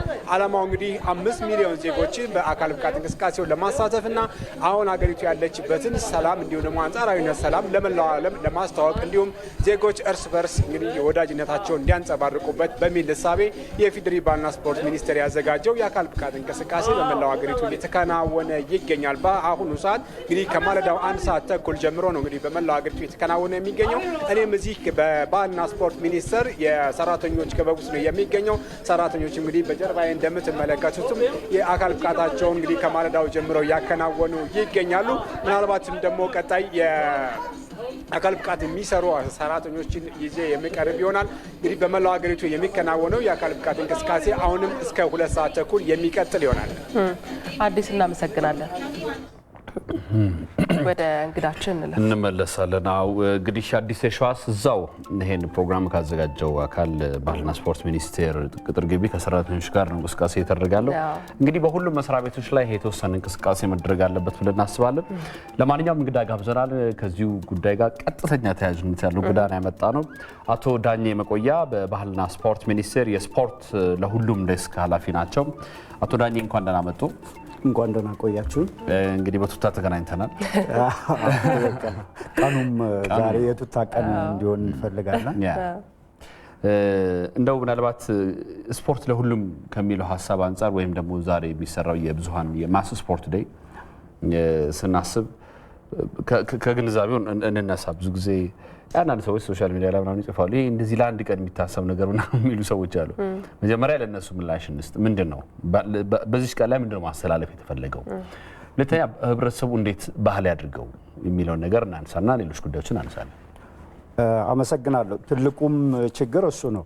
እኛ ዛሬ በተለይ በአምስተኛው ቀን በአምስተኛው ወር ላይ 5 ሚሊዮን ህዝብ የአካል ብቃት እንቅስቃሴ እንዲሳተፍ ቢያንስ ለ1 ሰዓት ብለን ስናስብ በአንድ ቀን አካሉን ይገነባል፣ ጤነኛ ይሆናል ማለት አይደለም።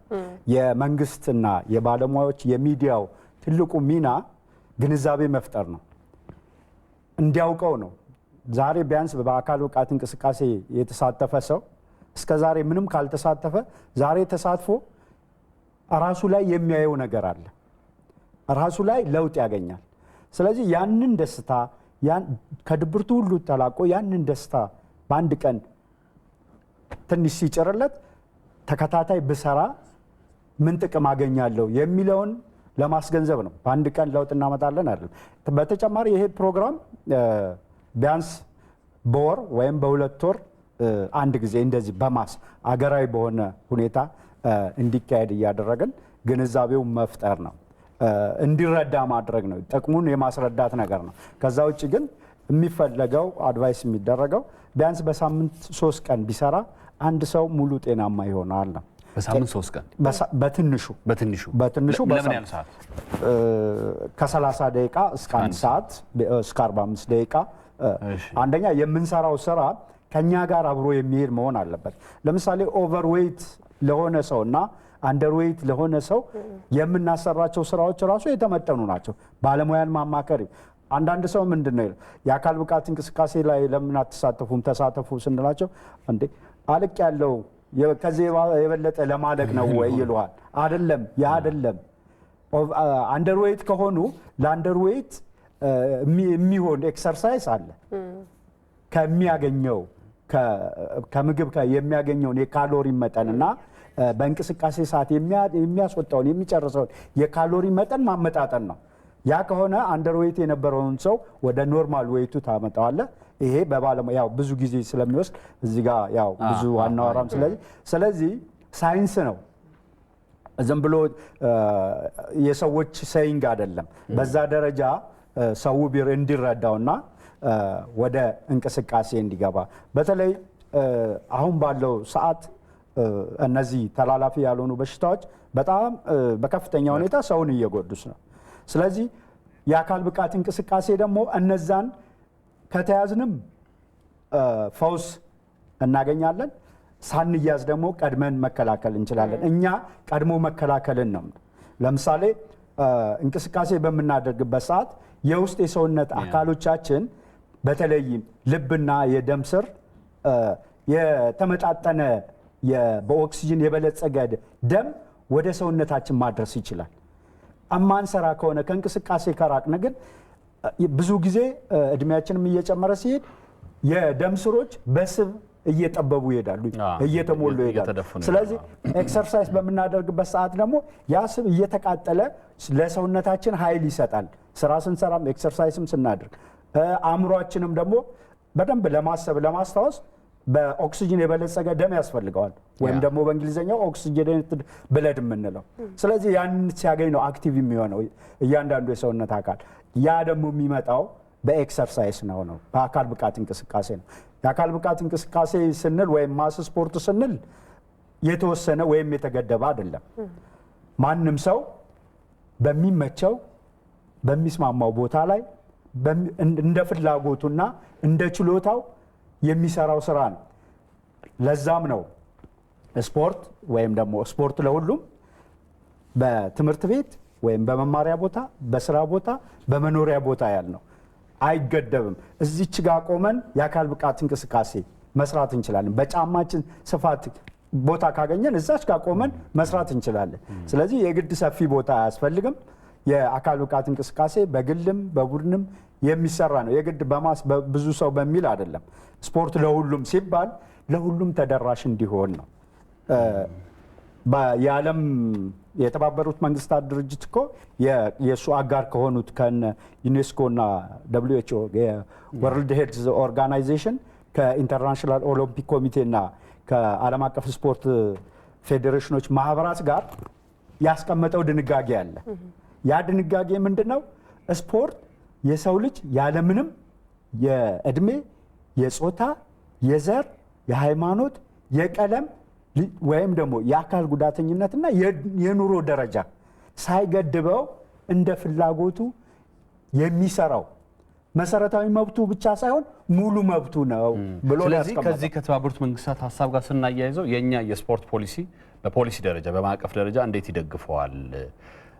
ነጥሮ የወጣ ነገር አለ ወይ? ለምሳሌ ቅድም ያሉት ቦታ ላይ ፋብሪካ አካባቢ፣ ስራ ቦታ ላይ፣ ትምህርት ቤት ላይ፣ መኖሪያ ቤት አካባቢ ላይ አሁን እየተደረጉ ያሉ ነገሮች ለምሳሌ ቢያንስ እሑድ እንኳን ግማሽ ቀን እየተዘጋ አሁን ቋሚ ሆኖ እንደ ባህል የሆነ ነው።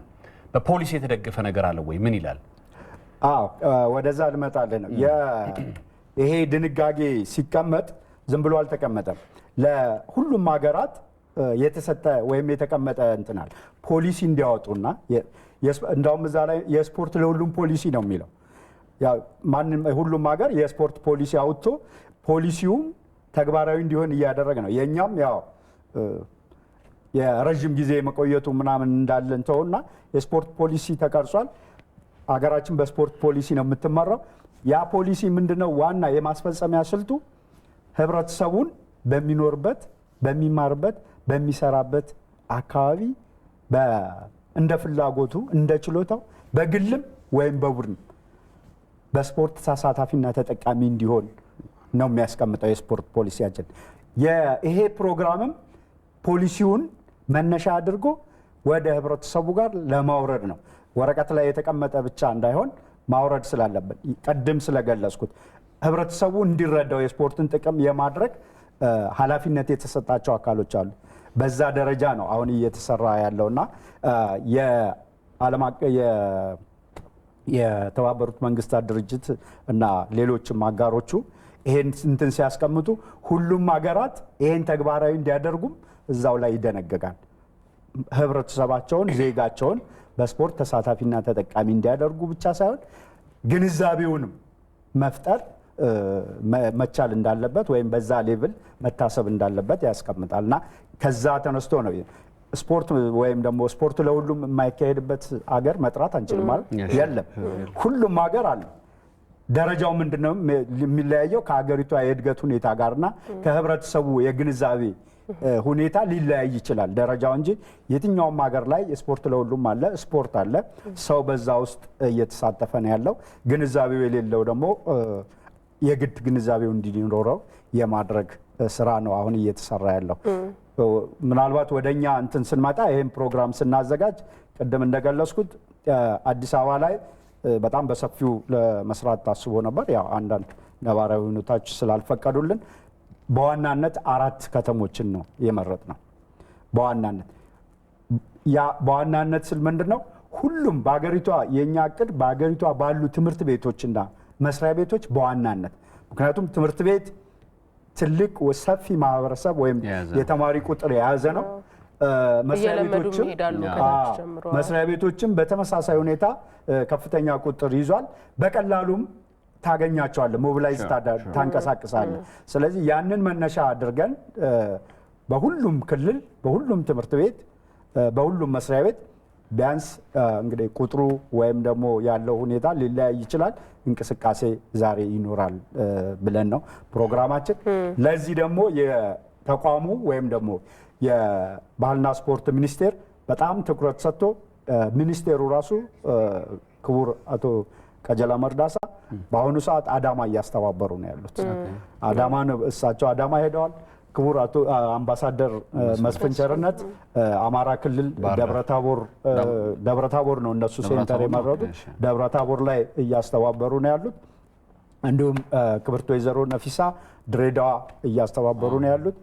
አቶ ተስፋዬና ቅድም ያየናቸው አቶ ዳንኤል ዳርጌ አቶ ተስፋዬ በቀለ እያስተባበሩ ሐዋሳ ላይ እንትን እያሉ ነው ያለው። በዚህ ደረጃ ትኩረት ተሰጥቶ እየተሰራ ነው ያለው። ጥሩ ጅምር ነው። ከዚህ በኋላም እንግዲህ ቀጣይነቱ እየታየ በደንብ የህብረተሰቡን ከስፖርት ጋር ያለውን ቅርርብ በደንብ ይፈጥራል ብለን እናስባለን። እና ምን እያሰብኩ ነበረ አቶ ዳኜ የስራው ተጽዕኖ ይሁን ወይ ደግሞ ስፖርታዊ እንቅስቃሴ ላይ ጥሩ ናቸው፣ ጥሩ አቋም ላይ ነው ያሉት። አንዳንዴ ከእድሜያችን ጋር የማይሆን አካላዊ ቁመና ይኖረናል ወይ ደግሞ በስፖርት የዳበረ ጥሩ የሚባል ቁመና ይኖረናል እና የእርስዎ ልምድ ምን ይመስላል የሚለውን ማንሳት ፈልጌ ነው። ያ እንትን ቀጥ ያለ አይነት ነገር ስላለ እሱን ካየው በኋላ ምናልባት ካንተ ነገር ተሞክሩ እንደ ስፖርት ያልኩኝ ነበር። አንድ 5 ፑሽ ይበልጡኛል። ኧረ አይ እንሞክራለን፣ መጨረሻ ላይ ያው እኔ ከመምህርነትም ስለጀመርኩ ስፖርት መምህርም ስለነበርኩ ሳስተምርም ከማስተማርም በተጨማሪ ቡድን ምና ስለማሰለጥን ከእንቅስቃሴው አራኩም። ያ ማለት ግን በጣም የስፖርት ሰው ነኝ ተክለሰውነቴ እንትን ነው ይባላል።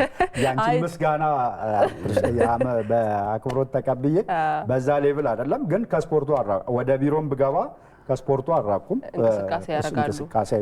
እንደው እስቲ አንድ ኳስ እነሱ ምንድነው አንድ ልምዶት ብቻ ያጋሩ። እኔ አሁን ባለው ከረንት ባለው ሁኔታ የመስሪያ ቤታችን ሰራተኞች በሳምንት 2 ቀን የአካል ብቃት እንቅስቃሴ እናሰራለን። ትንሿ ሜዳ ላይ ስቴዲየም እዛ እናሰራለን። ወጣቶች አሉ። ወጣቶች በተለያየ መስክም ወጥተው ወይም ደግሞ በሌላ ጉዳይ እንትን ሲሉ እኔ ራሴ ተክቼ አሰራለሁ። ወጣቶቹ ካሉ ደግሞ አብሬ ከሰራተኛው ጋር እሰራለሁ። ቅዳሜ ደግሞ እኔ እዛው በቤቴ እሰራለሁ። በሳምንት 3 ቀን እሰራለሁ። በጣም የተለየ እንትን ካልገጠመኝ በስተቀር የኔ ልምድ ይሄ ነው። ስለ አሁን ጤንነት ምናምን በጣም ሰላም ነው። እድሜ ሄዷል፣ ግን በጣም ጤነኛ ነው። ምንም አይነት እንትን የለም። ለዛም ነው አሁን ሰው ለታሞ ሐኪም ቤት ሄዶ ለሕክምና ለመድኃኒት ከሚያወጣ በፕሮግራም አውጥቶ በሳምንት 3 ቀን እንቅስቃሴ ቢሰራ የተሻለ ጤንነት ጥሩ ስሜትን በውስጡ ማዳበር ይችላልና ለጤናችን ካልሆን መቼም አስቸጋሪ ነው። ሌላ ትርጉም ካልተሰጠው በስተቀር ስፖርት መድኃኒት ነው። ስለዚህ በዛ መንገድ ቢታይ እንደው አንድ ስፖርት መምህር ነበር ስላሉኝ አንድ ጥያቄ ልጠይቅ። ቅድም መቅደ እየተከራከርን እንኳን ሳይሆን እየተነጋገርን ነበር። ለምሳሌ ወክ ረጅም ወክ እንደ ስፖርት ሊቆጠር ይችላል? ቱታ አድርጎ በጣም ረጅም ወክ አድርጎ መመለስ። ኦፍ ኮርስ አሁን እኔ ጋር ያለው ልምድ እሱ ነው። እኔ ሩጫ ምናምን ብዙ አልሰራም፣ ግን በጣም ወክ አደርጋለሁ። በጣም ረጅም ወክ ማለት ነው። የአካል ብቃት ማለት ወይም ደግሞ ስፖርት ለሁሉም ማለት ሩጫ ብቻ ኳስ ጨዋታ ብቻ አይደለም። ወክ አይደለም ይሄ ረጅም ኖርማል ዎኪንግ ተራራ እኮ ይወጣሉ።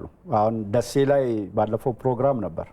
በጣም ብዙ ህዝብ ጦሳ ተራራ ላይ በእግሩ አጋጣሚ እኔም ሄጄ ነበር እና ራሴንም ፈተሽኩ በዛ አጋጣሚ። ከከተማው ተነስተን ጦሳ ተራራ በጣም ከባድ ነው፣ ሩቅ ፈታኝ ነው። ሰው ግን በጣም እንትን ነበር እና ሁሉም እንቅስቃሴዎች አካላችንን በተገቢው ሁኔታ የሚያንቀሳቅሱ ከሆነ ወክ አንዱ የጤና መጠበቂያ የአካል እንቅስቃሴ ነው። ወኪንግ ማለት ነው። ረጅም ነው አጭር ነው እሱ እንደ ሰውየው እንትን ነው የሚሆነው።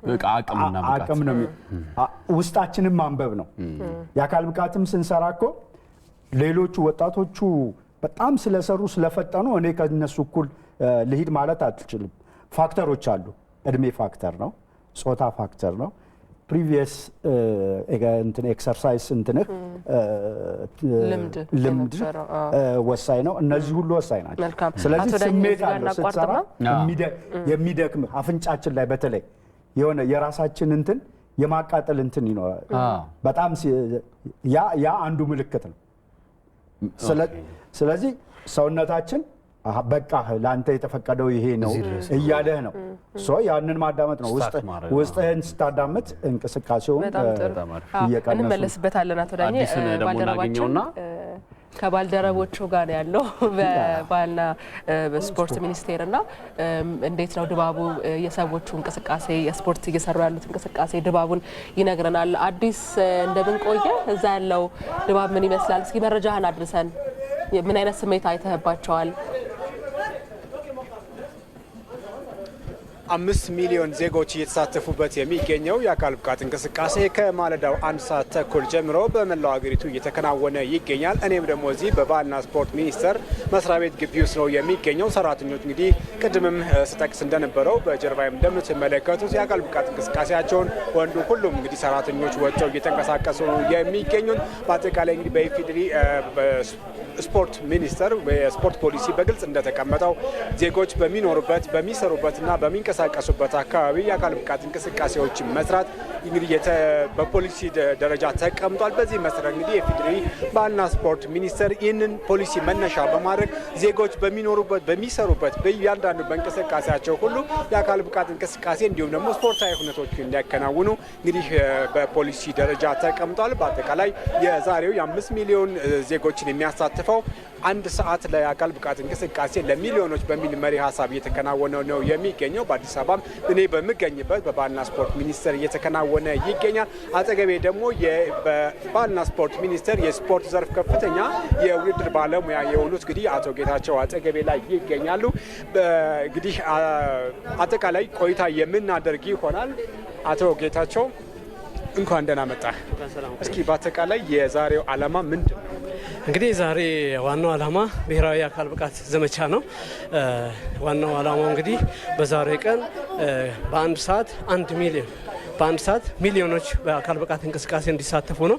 በዛሬው ዕለት በመላው ሀገሪቱ የአካል ብቃት እንቅስቃሴ ይካሄዳል። በዚህ መርሃ ግብር ላይ ወደ 5 ሚሊዮን የማህበረሰብ ክፍል ይሳተፋ ማለት ነው። እንግዲህ ዋናው ዓላማ እንደሚታወቀው ከጊዜ ወደ ጊዜ ተላላፊ ባሉ በሽታዎች ከአኗኗራችን ከአመጋገባችን ዘይቤ የተነሳ ተላላፊ ላሉ በሽታዎች አብዛኛው የማህበረሰባችን ክፍል በተለይ ለግፊት፣ ለስኳር፣ ለኮሌስትሮል ላላስፈላጊ የሰው ክምችት እየተደረገ ያለበት በመሆኑ ይህ ዘመቻ በአንድ ወቅት የሚቆም ሳይሆን ቀጣይነት ያለው በመሆኑ አብዛኛው ማህበረሰባችን እንግዲህ ይህንን መነሻ በማድረግ በሳምንት ቢያንስ ከ3 እስከ 5 ቀናት ለ30 ደቂቃ እስከ 1 ሰዓት በመስራት ጤንነቱን መጠበቅ አለበት።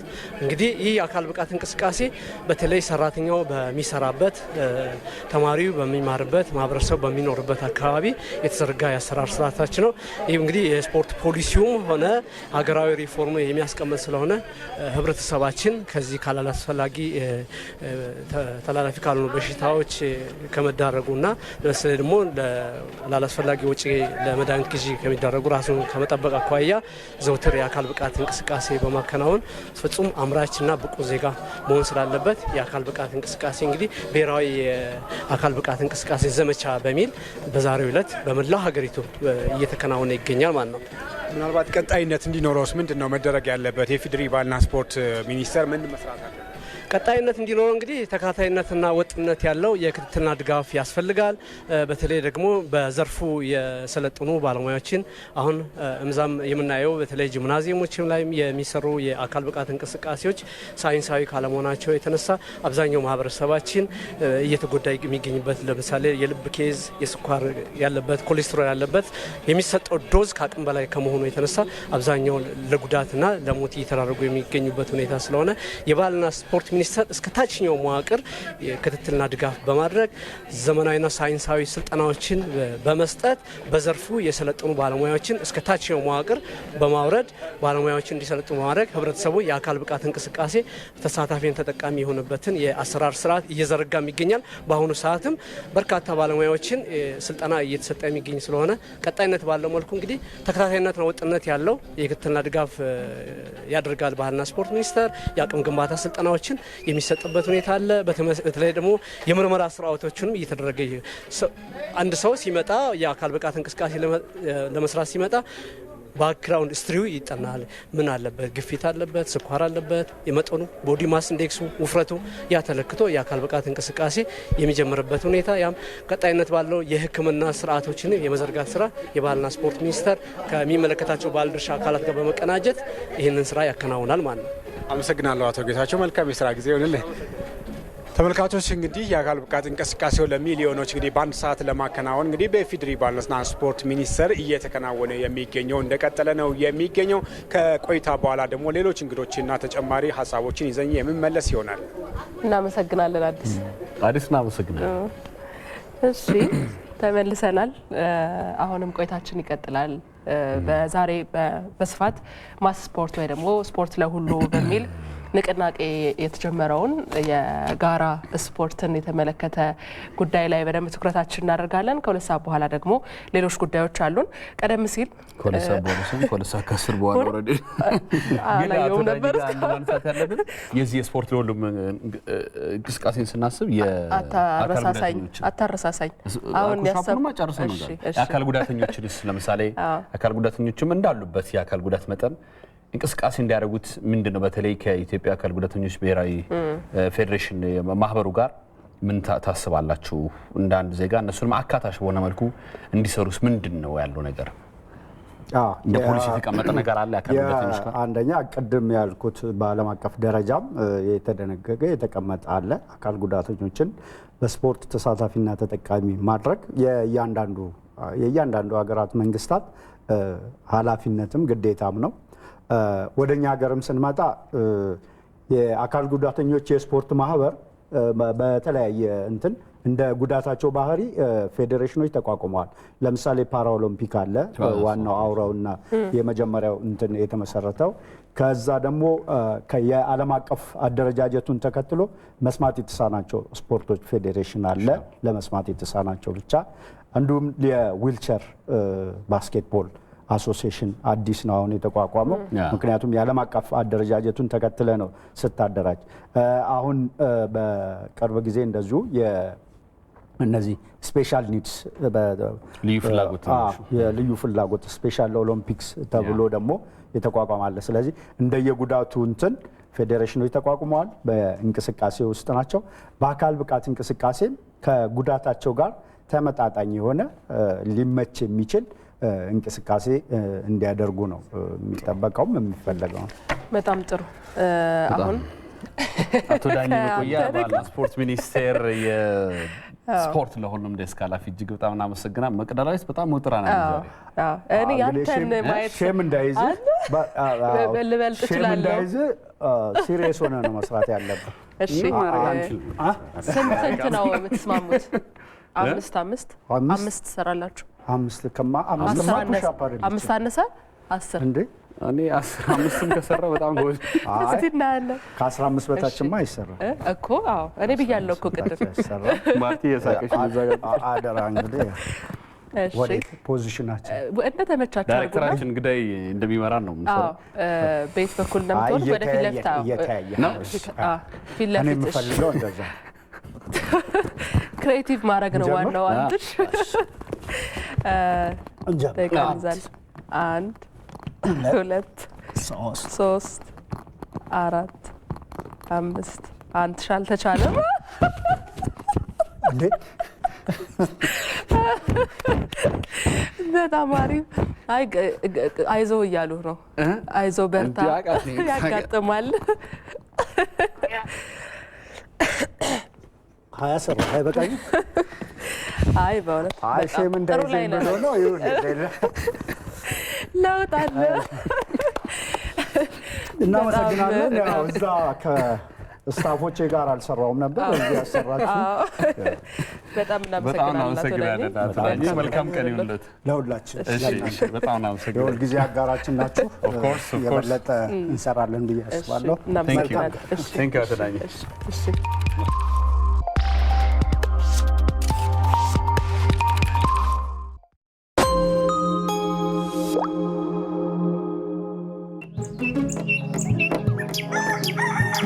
በማለዳ ንጋት ሲበሰር የልደቱ መልካም ዜና በዳዊት ከተማ ሲነገር ለጓጓንለት ቀን ደርሰን ዙሪያችን በምስራቅ ኮከብ ሲታጀብ በቀለማት ህብር ውበታችን ይደምቃል።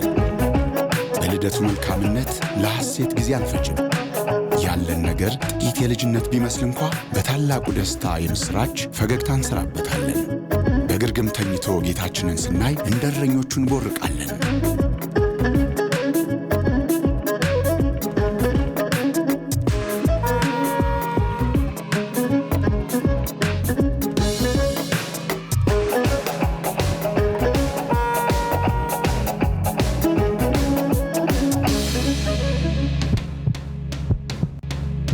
በብርሃነ ልደቱ አንድነታችን ይደምቃል፣ መጎናጸፊያችን ያንጸባርቃል። ብርሃናችን ከኛም አልፎ በዙሪያችን ያሉትን ያፈካል።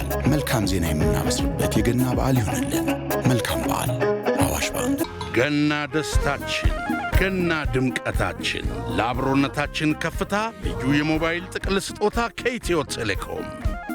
ገና ልዩ የሞባይል ጥቅል እስከ 65% ቅናሽ ተደርጎበታል። በስጦታ ታጅበዋል። በድምፅ፣ በዳታ፣ በአጭር የጽሑፍ መልእክት፣ ዕለታዊ፣ ሳምንታዊና ከወራዊ አማራጮች ጋር ቀርቧል። ገና ልዩ የሞባይል ጥቅሉን ተጠቅመው ሲጨርሱ የጥቅል አገልግሎት ጊዜው እስከሚጠናቀቅ ዳታ በሜጋባይት 9 ሳንቲም እንዲሁም ድምፅ በደቂቃ 25 ሳንቲም ብቻ መጠቀም ይችላሉ። ከማየት ሆቴል መተግበሪያ ወይም ኮከብ 999 መሰላል በቀላሉ ይግዙ፣ በስጦታ ያበርክቱ። በቴሌብር መተግበሪያ ከገዙ ተጨማሪ 10% ስጦታ ያገኛል። መልካም የገና በዓል። ለክቡራን ደንበኞቹ ሁሌም ቅርብና ምቹ ኢትዮ ቴሌኮም። እዚህ በዓል ልትሰጡት የምትችሉት የከበረ ስጦታ ሕይወት ነው። ለበዓሉ ደም በመለገስ ልዩነት እንፍጠር። እናንተ ጤናማ ሆናችሁ ደም በመለገሳችሁ የሚሰማችሁን እርካታና ደስታ አስቡት። አብረን ብዙዎቹን ማትረፍ እንችላለን። እንኳን አደረሳችሁ። ጥር 6 ቅዳሜ ከጠዋቱ 2 ሰዓት ጀምሮ ሜክሲኮ አደባባይ፣ መገናኛ አደባባይ፣ መርካቶ ምዕራብ ሆቴል ስቴዲየም የሚገኘው የኢትዮጵያ ቀይ መስቀል ማህበር ቅጥር ግቢ ውስጥና ጎማ ቁጠባ ጤና ሚኒስቴር ግቢ እንገናኝ። የኢትዮጵያ ብሔራዊ ደም ባንክ አገልግሎት። በገና ጨዋታ ጠንካራ ጎበዙ ቡድኑን ሊያስከብር ሲዘጋጅ በብዙ ሰልፉን አሳምሮ በጨዋታው ሜዳ በብርቱ ጥረቱ ተጫውቶ ሊረታ ሽመሉም በሚችሉት እጆች ውስጥ ሲውል ሩሯን ከግብ ሊያዋውል የካበተ ልምድ ጥበብ ይጠይቃል ጨዋታው። እንደ ልደት በዓል ሁሉ ተስፋን በልብ እየሞሉ በርትቶ መስራቱ ጎበዝ ከጎበዙ የድል ስጦታ ሁሉም እንዲጋሩ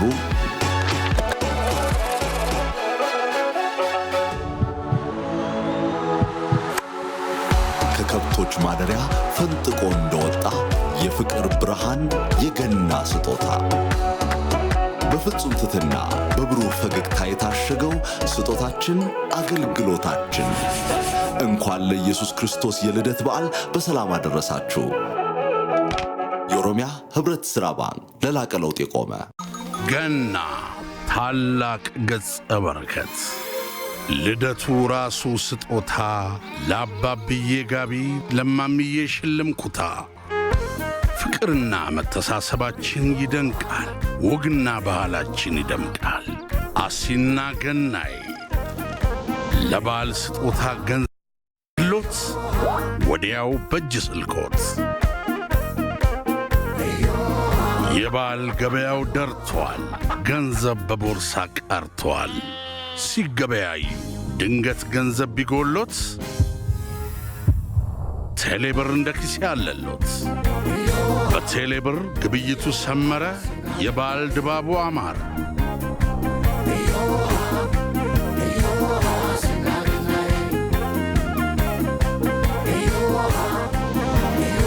መልካም የገና በዓል። የኢትዮጵያውያን ድምቀት ቀለም ኢትዮ ቴሌኮም።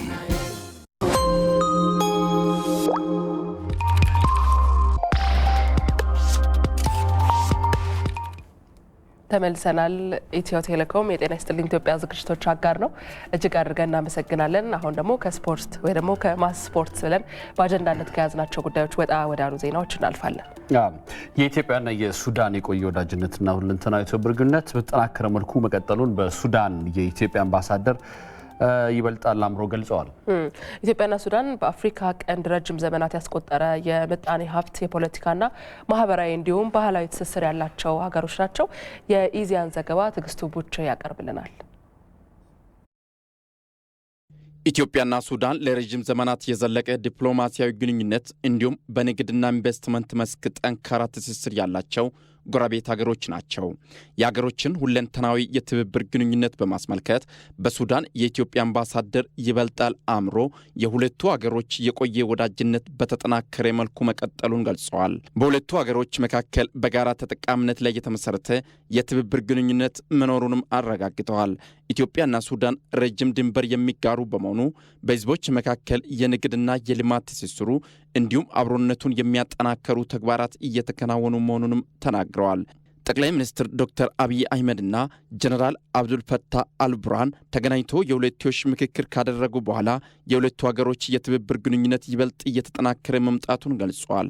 በመሆኑም ሁለቱ ሀገሮች በምጣኔ ሀብት፣ በማህበራዊና ዲፕሎማሲያዊ ግንኙነቶች ጥሩ በሚባል ደረጃ ላይ መሆናቸውን አምባሳደር ይበልጣል አብራርተዋል።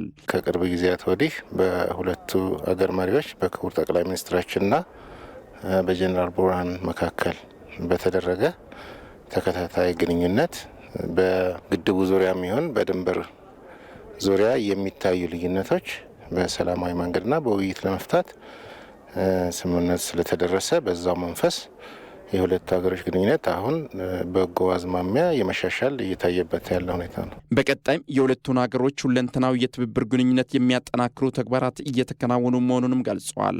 የሱዳንና የኢትዮጵያ ግንኙነት ዘርፈ ብዙ ነው። የረጅም ጊዜ የቆየ ታሪካዊ ግንኙነት ነው።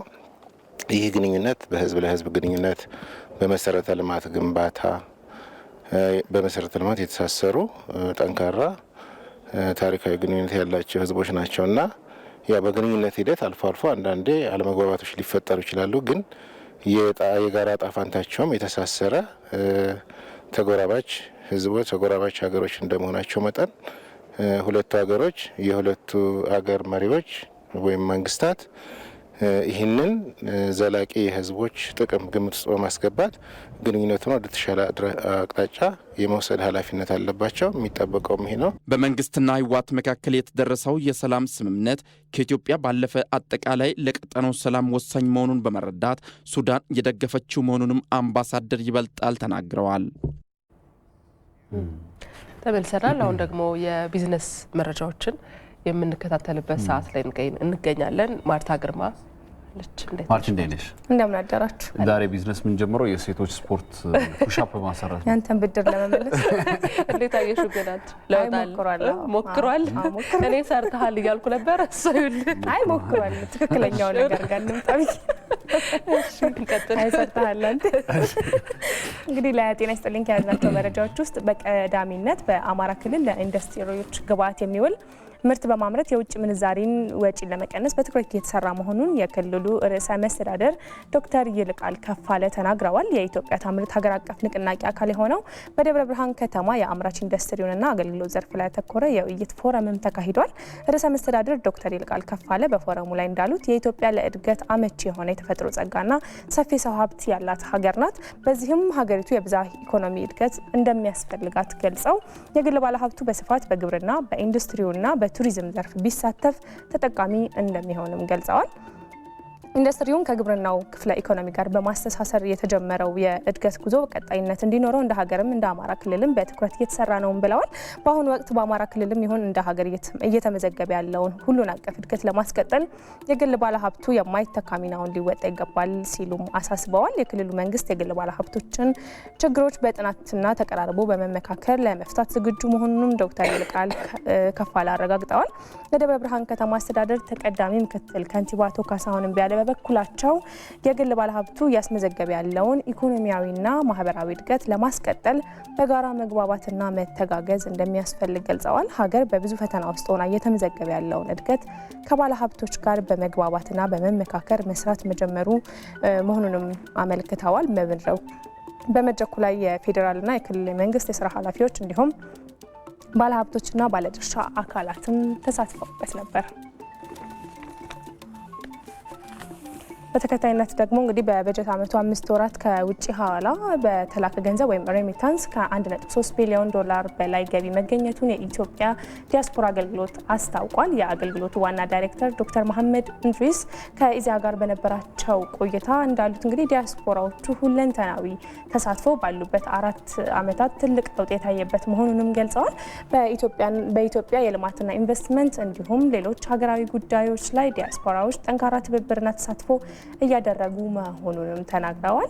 በሐዋላ አገልግሎት ከውጭ ወደ ሀገር ቤት በሚልኩት ገንዘብ ገቢ በማስገኘት የላቀ ሚናቸውን የተወጡ መሆኑንም ዋና ዳይሬክተሩ ገልጸዋል። በመሆኑም በበጀት ዓመቱ 5 ወራት ብቻ ከውጭ የተላከ ገንዘብ ወይም ሬሚታንስ ከ1.3 ቢሊዮን ዶላር በላይ ገቢ መገኘቱንም ገልጸዋል። በሰሜን ኢትዮጵያ የነበረው ችግር በሰላማዊ መፍትሄ ማግኘቱን ተከትሎ የዲያስፖራዎቹ ሁለንተናዊ ተሳትፎና ትብብር እየተጠናከረ መምጣቱንም ገልጸዋል። በቀጣይ የሚከበሩ በዓላትን ምክንያት በማድረግ በርካታ ዲያስፖራዎች ወደ ሀገር ቤት የመምጣት እቅድ ያላቸው መሆኑን የጠቆሙት ዶክተር መሐመድ በቆይታቸው ለሀገራቸውና ሕዝባቸው የሚጠቅሙ ስራዎችን ያከናውናሉም ብለዋል። በሀገር ልማትና የሰላም ግንባታ ላይ የሚኖራቸውን ተሳትፎ በማጠናከር ለኢትዮጵያ እድገትና ብልጽግና ያላቸውን ድርሻ ማበርከታቸውን አጠናክረው እንዲቀጥሉም ጠይቀዋል።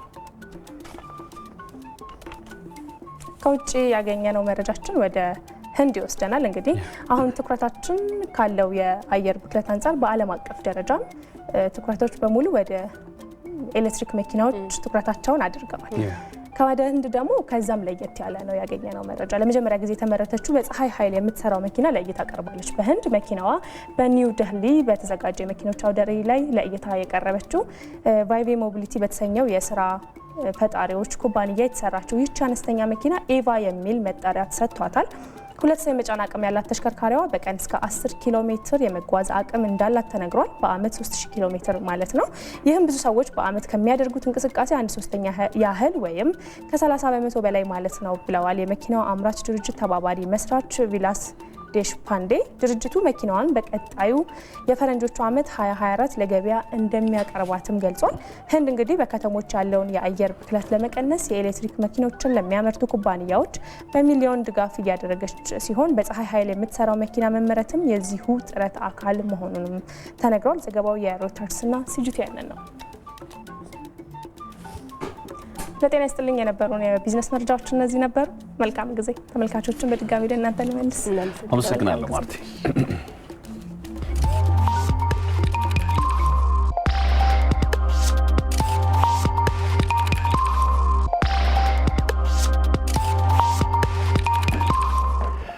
የመጨረሻ ጉዳያችን ከሀገር ውጭ የምንመለከተው ጉዳይ ነው የሚሆነው። ደቡብ አፍሪካ ከቻይና የሚመጡ መንገደኞች ላይ የኮቪድ ምርመራ እንደማታደርግ አስታውቃለች። ሀገሪቱ የኮቪድ-19 የክትባት ዘመቻዋን ግን በሀገር ውስጥ አጠናክራ እንደምትቀጥል የዓለም ጤና ድርጅት አስታውቋል። ተወክሮች ነው ያዘጋጀልን፣ እንከታተለው።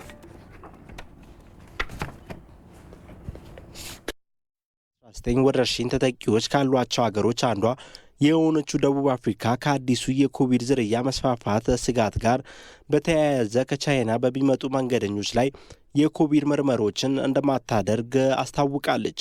የደቡብ አፍሪካ የጤና ጥበቃ ሚኒስቴር እንደገለጸው በቻይና በተከሰቱ የኢንፌክሽን መስፋፋትና የኮቪድ ተለዋዋጭ ሁኔታ በመገኘቱ በደቡብ አፍሪካ የኮቪድ ምርመሮችን እንደማታደርግ ገልጿል። የአገሪቱ የጤና ጥበቃ ሚኒስቴር ጆ ፋይላ ለጋዜጠኞች በሰጡት መግለጫ ከቻይና የመጣው አዲስ የኮቪድ ዝርያ የደቡብ አፍሪካ ሕዝብ በተገቢ ሁኔታ በሽታውን የመከላከል አቅሙ ከፍ ያለ ስለመሆኑ ደቡብ አፍሪካውያንን ማይጎዳም ብሏል። አሁን ባለው የሀገራችን ነባራዊ ሁኔታ የተሻለ ነገር ስላለ ምንም አይነት አዲስ የኮቪድ እንቅስቃሴ ገደብ አናደርግም። እየተሰጡ የነበሩት የኮቪድ ክትባቶችም በህዝቡ ዘንድ የተሻለ በሽታውን ለመከላከል አግዘዋል። ሚኒስትሩ በደቡብ አፍሪካ ከቅርብ ሳምንታት ወዲህ በኮቪድ ኢንፌክሽኖች በቫይረሱ የተያዙ ሰዎች መሞታቸውን አረጋግጧል። ሆኖም አገሪቱ እየጨመረ ከመጣው ዓለም አቀፍ ኢንፌክሽኖች አንጻር የኮቪድ ምርመራን በመጨመር የክትባት ዘመቻዎችን አጠናክራ እንደምትቀጥል ለመገናኛ ብዙሃን ገለጻ ተደርጓል። በደቡብ አፍሪካ በ2021 ከ4 ሚሊዮን በላይ በኮሮና ቫይረስ የተያዙ ሰዎች እና ከ102,000 በላይ ሰዎች በቫይረሱ ምክንያት ሞቷል።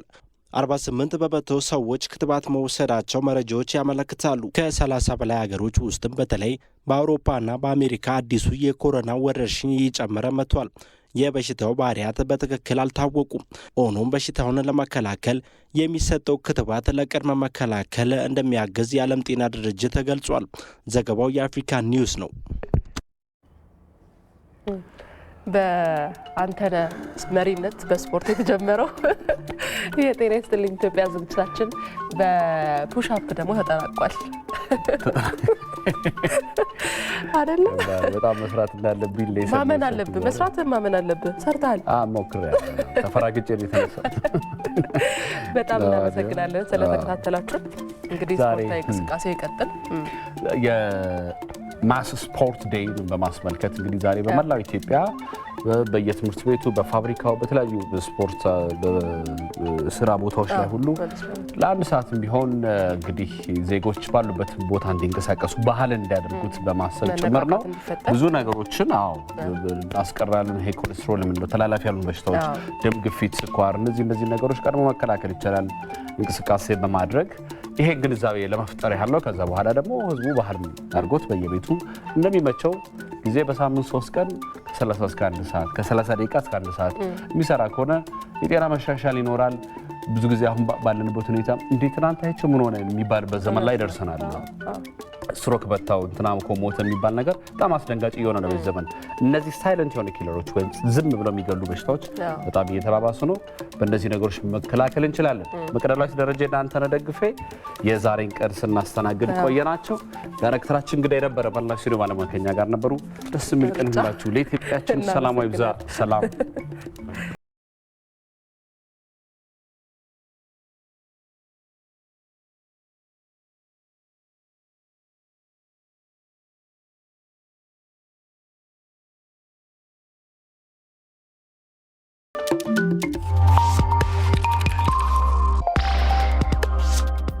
Thank you.